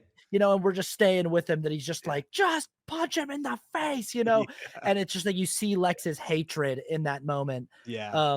I did But like that. I loved that was because Lex can't do anything to him. So, right. but it's really Lex is performing it in in that way. Yeah. This is a great. I And loved that. I part. like, that's kind of like that, like Lex is fighting him through Ultraman. But Yeah. then, Baravia gets brought up at some point, and Superman's like, he's like, well, you're not even going to get your share of Jarheim, poor Lex. Which, by the way, we skimmed over the whole thing of Jimmy Olsen, that Oh he was yeah. hooking up with Evie, and that the reveal with Jimmy Olsen Forgot is about that. all of Evie's selfies she was actually taking pictures of Lex's plans to, Yeah. conspire with Do all these. Baravia to split Yeah. up Jarhampur and to split it into like like Luthoria or Yeah. and New Baravia. And Superman's like, I called in some friends, and I've heard some people also say that they're like, man, I wish Superman could have showed up to help those kids. Yeah. I can But see also, that. but it's like I think the movie's saying like Superman can't be everywhere at once, and Yeah. like he's got friends, Yeah. and he calls in Green Lantern and Hot Girl to go deal with this, Yeah. and Metamorpho, and I love this that Guy Gardner Yeah. shows up and he goes, That's "Sorry, kid, Superman couldn't make it, so you got an upgrade." Yeah. Yeah. That's pretty good. Yeah, it's pretty fun, and Pretty he's just swatting away Baravian tanks, and he's flipping Oh them yeah. off, With and the middle finger. with the Yeah. middle, yeah, Yeah. it's very And then, James Gunn that oh this yeah. moment, Yeah. Yeah. yeah. And then Hawk Girl grabs the leader of Bravia and like flies him, and he's like, "Oh, you can't kill me." And she's like, "Well, I'm not Superman," so she drops him. Yep. Straight up murders the dude. So Yep. And this was a moment where I was like, yeah, James Gunn has a Bibi Netanyahu stand-in get dropped from 600 feet in the air. right. Like, Yeah. and this is another one of his transitions where she drops the guy, and then we smash cut to Beck Bennett dropping an Alka-Seltzer in Yeah, a, that's right. In yeah, the and water. yeah. And I also thought this was a funny moment when they all get in the ship and Beck Bennett goes, "Why don't I have a seat?" Yeah, that's pretty funny. It's pretty good. Yeah. But this is where Lex reveals he's like, I didn't do everything I was doing to get my share of Jarhampur. He's like, I set up the conflict with Jarhampur and Baravia so that I would have an excuse to kill you. Yeah. And we really find out that it's like everything Lex does is just because of how much he hates Superman. And he's just this like sad, pathetic hater. And so then Superman realizes that Lex is watching him through these floating cameras. With the help of Crypto, he takes out all the cameras, and then he is able to fight Ultraman in a more effective way. And in the final move, which I liked this, everything in Metropolis is getting sucked into this black hole in this dimensional rift. And there's a bus coming down, and Superman just throws Ultraman in front of the bus, and the bus just takes him into the black hole, which I don't know if you've heard about I don't know if you've heard about this fan theory. Do you know about the fan theory? Well, my only thought is that he's going to become Bizarro Superman. Yeah. Yeah. That's which is yeah. Yeah. So Ultraman gets sent into a black hole with a bunch of like cubes, like a bunch of like all of these like cubes from the dimensional rift that are getting sucked in. So it's like he's gonna build the Bizarro universe in whatever universe he gets sucked into.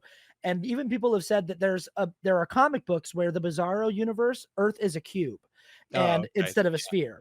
And I also really like this theory that he's going to have, he still has his suit on, and that the suit is going to have like a voice coming out of it that's like on repeat, and it's saying B0, which is Bizarro. Like, so it was saying all the fight moves, A1, but then I was like, oh, that's fun. That's, could be. So I'm pretty sure that will probably happen. He will most likely come back as Bizarro Superman. Which I like that they're setting that up. I think that's fun. So now they've gotten rid of Ultraman, and now they just got to go deal with Lex Luthor. And I love this sequence. And the first time I saw it, this was another moment where I was like, he's kind of monologuing and kind of being on the nose. But the second time I saw it, I was like, yeah, but that's this movie. I want it now. Like every time I watch it from now on, like I love this moment.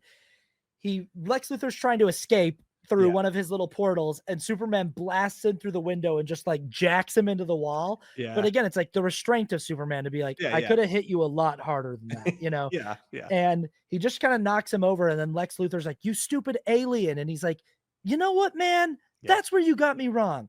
I'm a human, dude. I make mistakes. I'm just trying my best to be a good person, and and it was good. I thought the way that it was delivered by David Gordon Sweat was done really, really well, because it is just kind of a monologue that kind of like, again, on second viewing, I might feel differently, but it just does kind of come out of nowhere. But it is the epitome of the entire movie. Like, he is flawed. He is just a human. Like, he's trying his best to be the best person that he can be, and he's not always good at it, and he fails, but that's what makes him different. That's what makes him who he is, and that's okay to fail and to try, but to keep trying. So it's a good sum up of the entire movie. Well, and I also feel like it's his way of unleashing his frustration on Lex without hurting him physically. Yeah, It's yeah, like, instead of like, I would love to just squeeze you and like shake you and punch you, but it's just like, instead he's like, you know what, dude?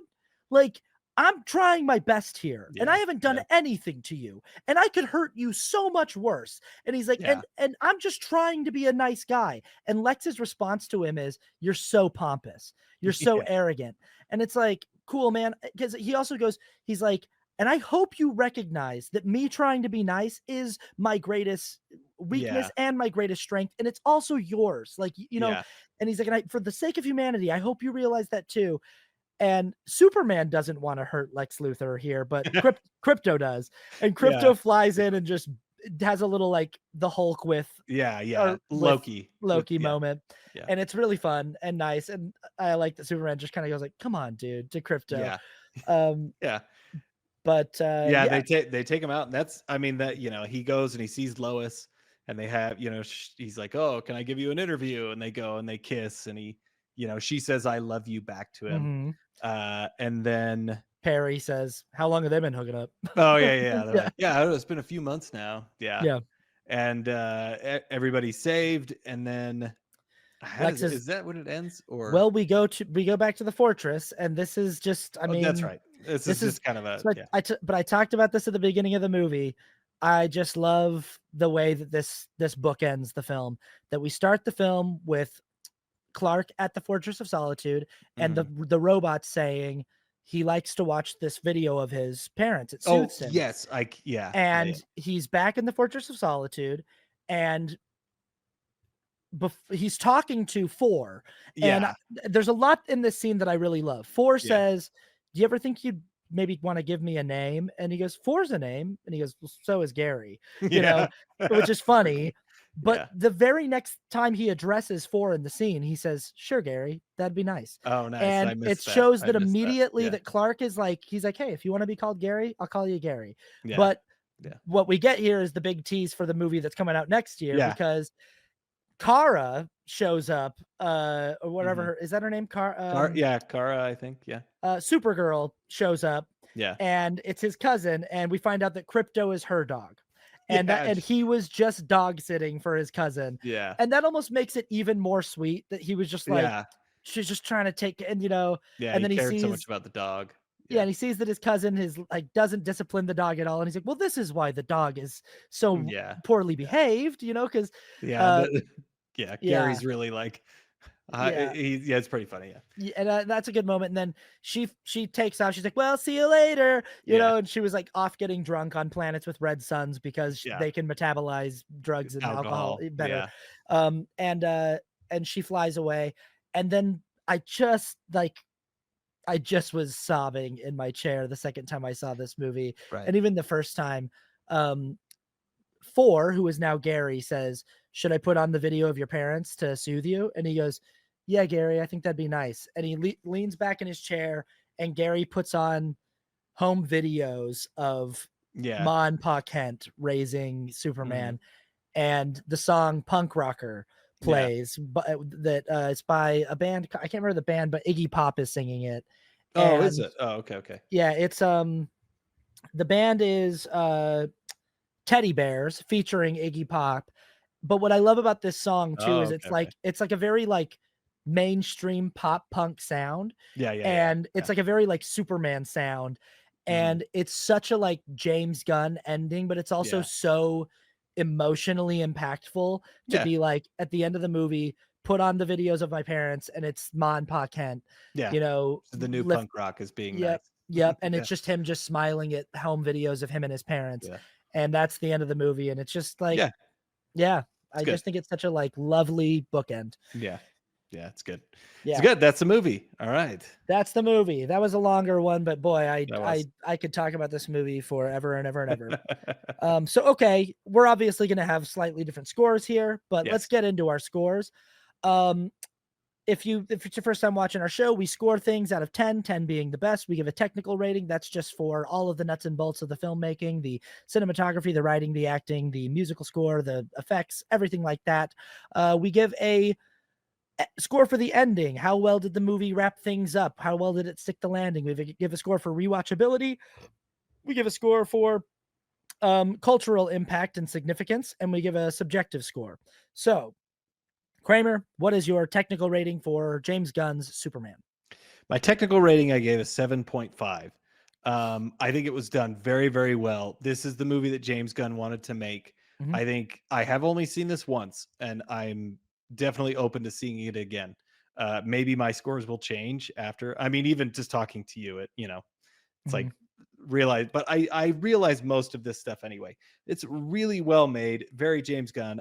There's a couple things that like we talked about, some of the way that it is like a comic book. It's good, it's consistent, but it's almost, I don't know if I love it all that Mhm. much like some other movies, which is fine. It's more of a personal preference. And then also the cinematography, the way that James Gunn shoots his movies, I don't necessarily love. It's very well lit and it's Yep. very bright, Right.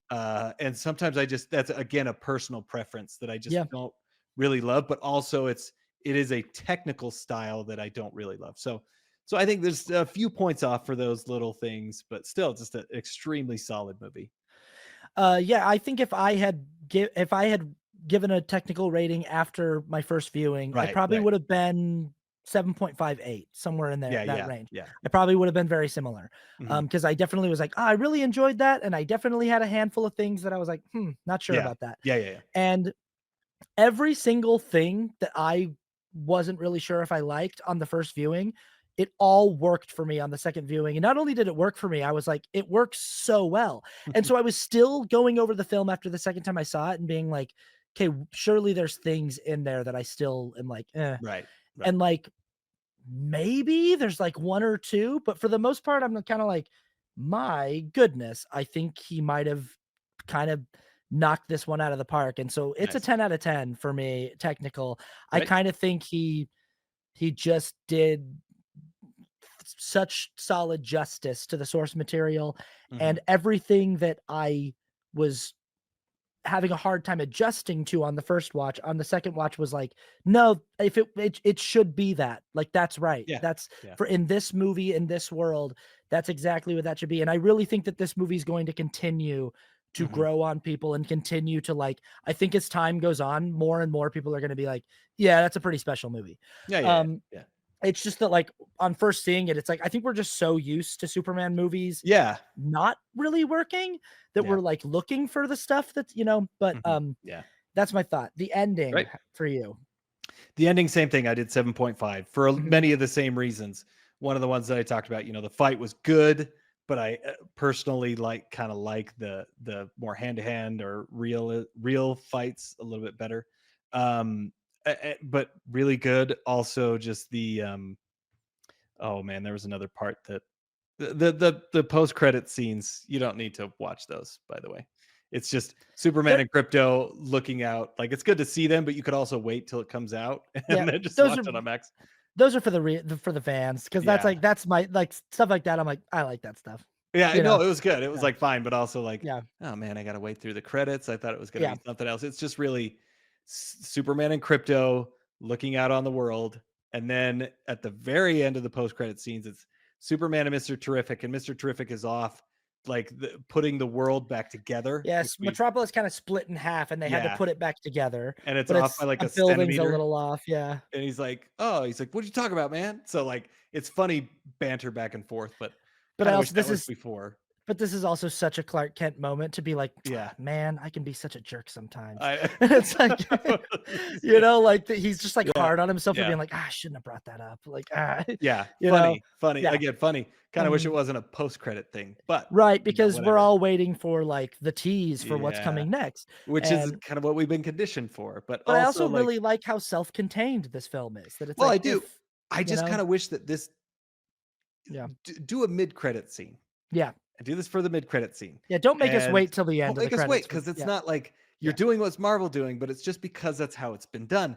You don't have to do that, James Gunn. You don't yeah. have to. Yeah. And especially if it's not like a tease, just don't. Anyway, but the ending itself really good. Little on the nose dialogue and stuff, but it was very satisfying, very in world, very felt very appropriate for this type of movie. Yeah, once again, I think if I had rated this after my first viewing, I Mhm. probably would have been at like an 8.5 and been like, that speech in to Lex Luthor was a little bit like maybe Mhm. there's a better way to deliver that, or you know, like it gets a little bit big CGI, exactly. Mhm. But like, it's like to me, it's like that third act in Man of Steel, as much as I like that movie, has a lot that really never it doesn't work for me on repeat Yeah. watches. I am like, Yeah. it gets so dark. Yeah. Yeah. Yeah. Like that fight with him and Zod gets so dark. Mhm. And a similar thing happens here, but like the entire city evacuates, they all get Yeah. out. There's like no casualties. Yeah. Superman puts everything back together the way it's supposed to go. And even when he fights the raptors, which this is a moment we didn't talk about. I love this Oh, when yeah, all it's the cool. raptors show up Cool. and they're like, we're gonna take you down. And he's like, good luck. And then he goes up there Yeah. and they all jump on him and he just spins around in this Yeah. like cyclone and throws them all off and then spins around and zaps them all with his Very but, cool. like, you think, like, "Oh, is he killing all those guys?" And it's like, nope, he knows how to Yeah. control his laser eyes, Yeah. and he's just, like, making their suits not work anymore, Yeah. and he's making Because them they all fall fall. and they're like moving. Yeah. Yeah. I Yeah, like that too. It was but fun. I just love that he just, like, you know, Yeah. I like a lot of the choreography here and that it's like, Yeah. yeah, it's kinda Very good. gotta be bigger than life, Mhm. and Yep. then this final scene just knocks me out. Like, Yeah. Yeah. I just keep thinking about how beautiful and profound this scene is, that not only does you know, everything we find out that like he's been fostering this dog for his cousin, I think is such a great detail.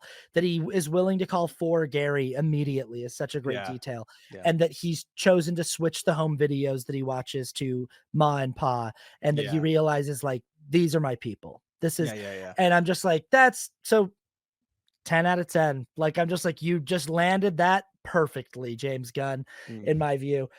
So how about rewatchability?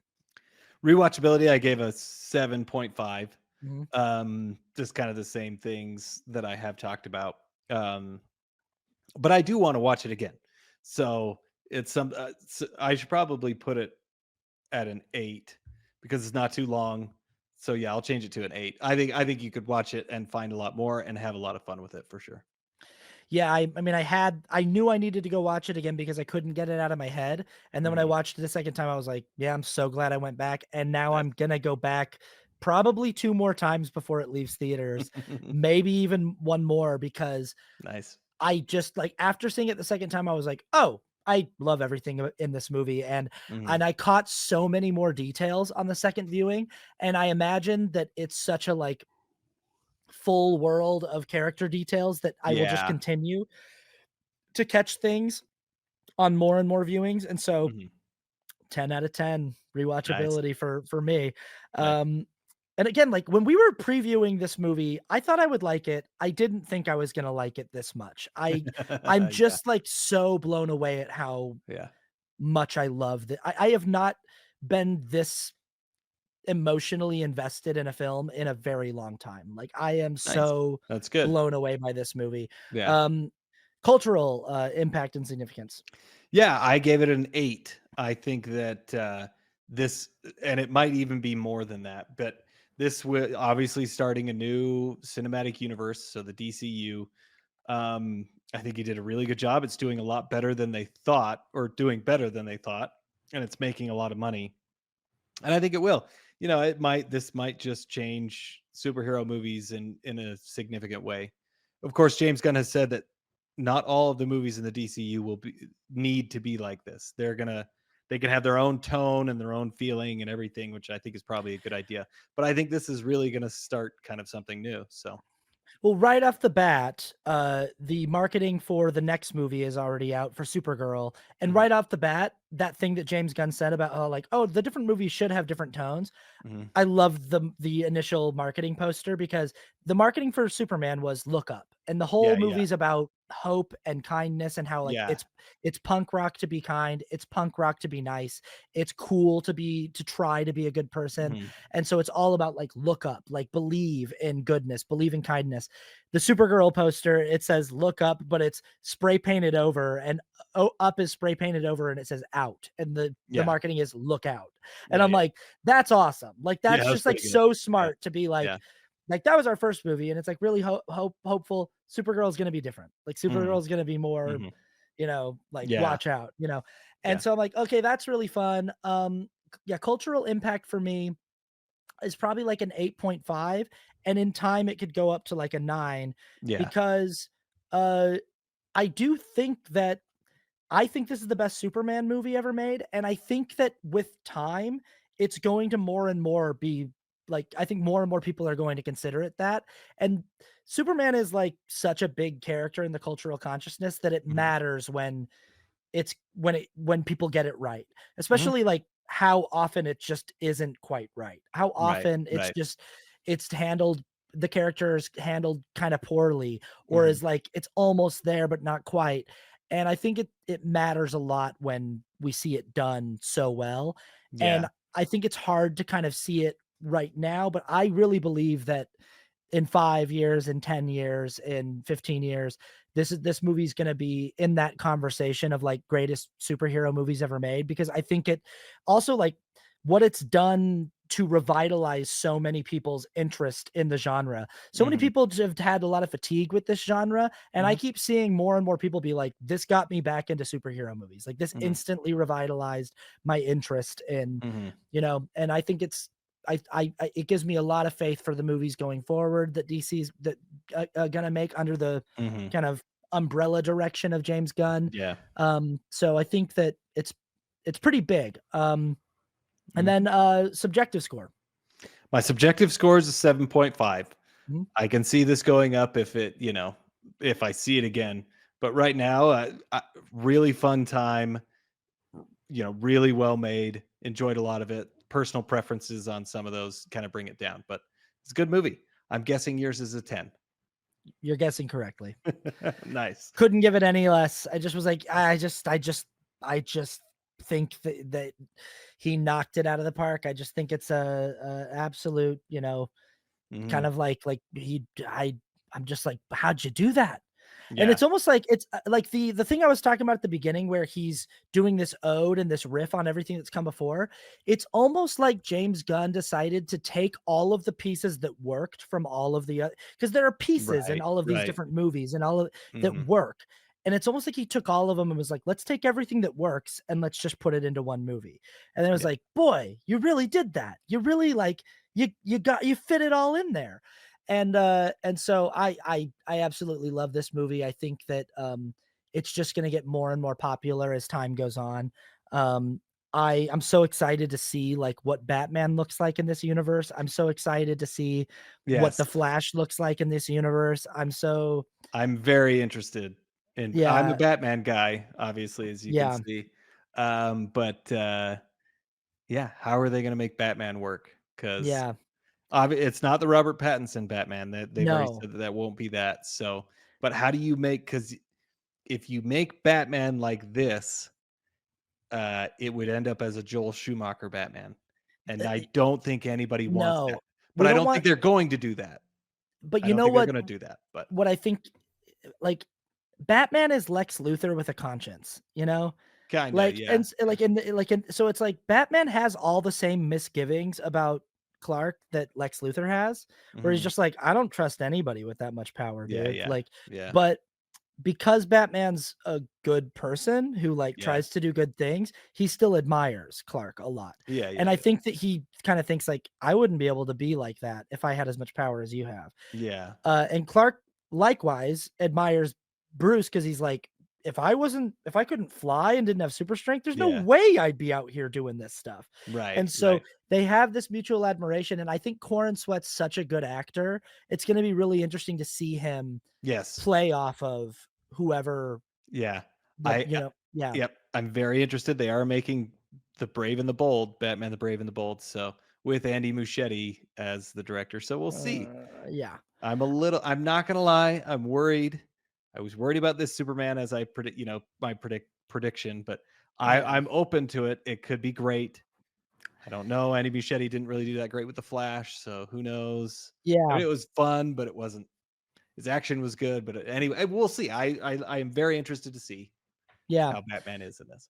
Well, we were talking at the beginning of the episode of like what we should do next because we're not going to quite get to Fantastic Four Yep. before it opens, and so we were like, what should we do next? We've had this run of blockbusters. Here's the thing about this movie, this Superman movie. The question is like, is this the greatest Superman movie ever made? So many people are really hesitant to say that about any Superman movie because everyone just goes, nope, the 1978 Richard Donner movie will never be unthroned or dethroned. That's the movie. But I also think that like people just say that because they're just nostalgic for it. And my most controversial take of the entire episode is that I I think those Christopher Reeve movies are overrated. I think that there are major problems in all of them, and I think that people just have sort of a nostalgic attachment to them. And everyone that says that's the best Superman movie or the best superhero movie, I always want to kind of go like, when's the last time you watched it? Like, be real, be honest, like go Yeah. watch it and really try to like evaluate, like, does it hold up? So what we're Right. going to do next week is we are going to watch the 1978 Richard Donner Superman movie, and we're going to Yep. come back and see, do we like it more or less than James Yeah. Gunn's movie? Yeah. So if you want to watch along with us, if you're a person who's like, absolutely, that's the best Superman movie, absolutely, that's the best superhero movie, watch it. Don't just base it off your memory. Watch it in this next week and come back and watch it with us. That's what we'll be talking about on next week's episode. Yep. Have you seen James Gunn's Superman? What do you think? What are your feelings? What are your thoughts? What are your misgivings? What are your thoughts on the DCU? Tell us all in the comments. Like, share, comment, subscribe, and we'll see you next time.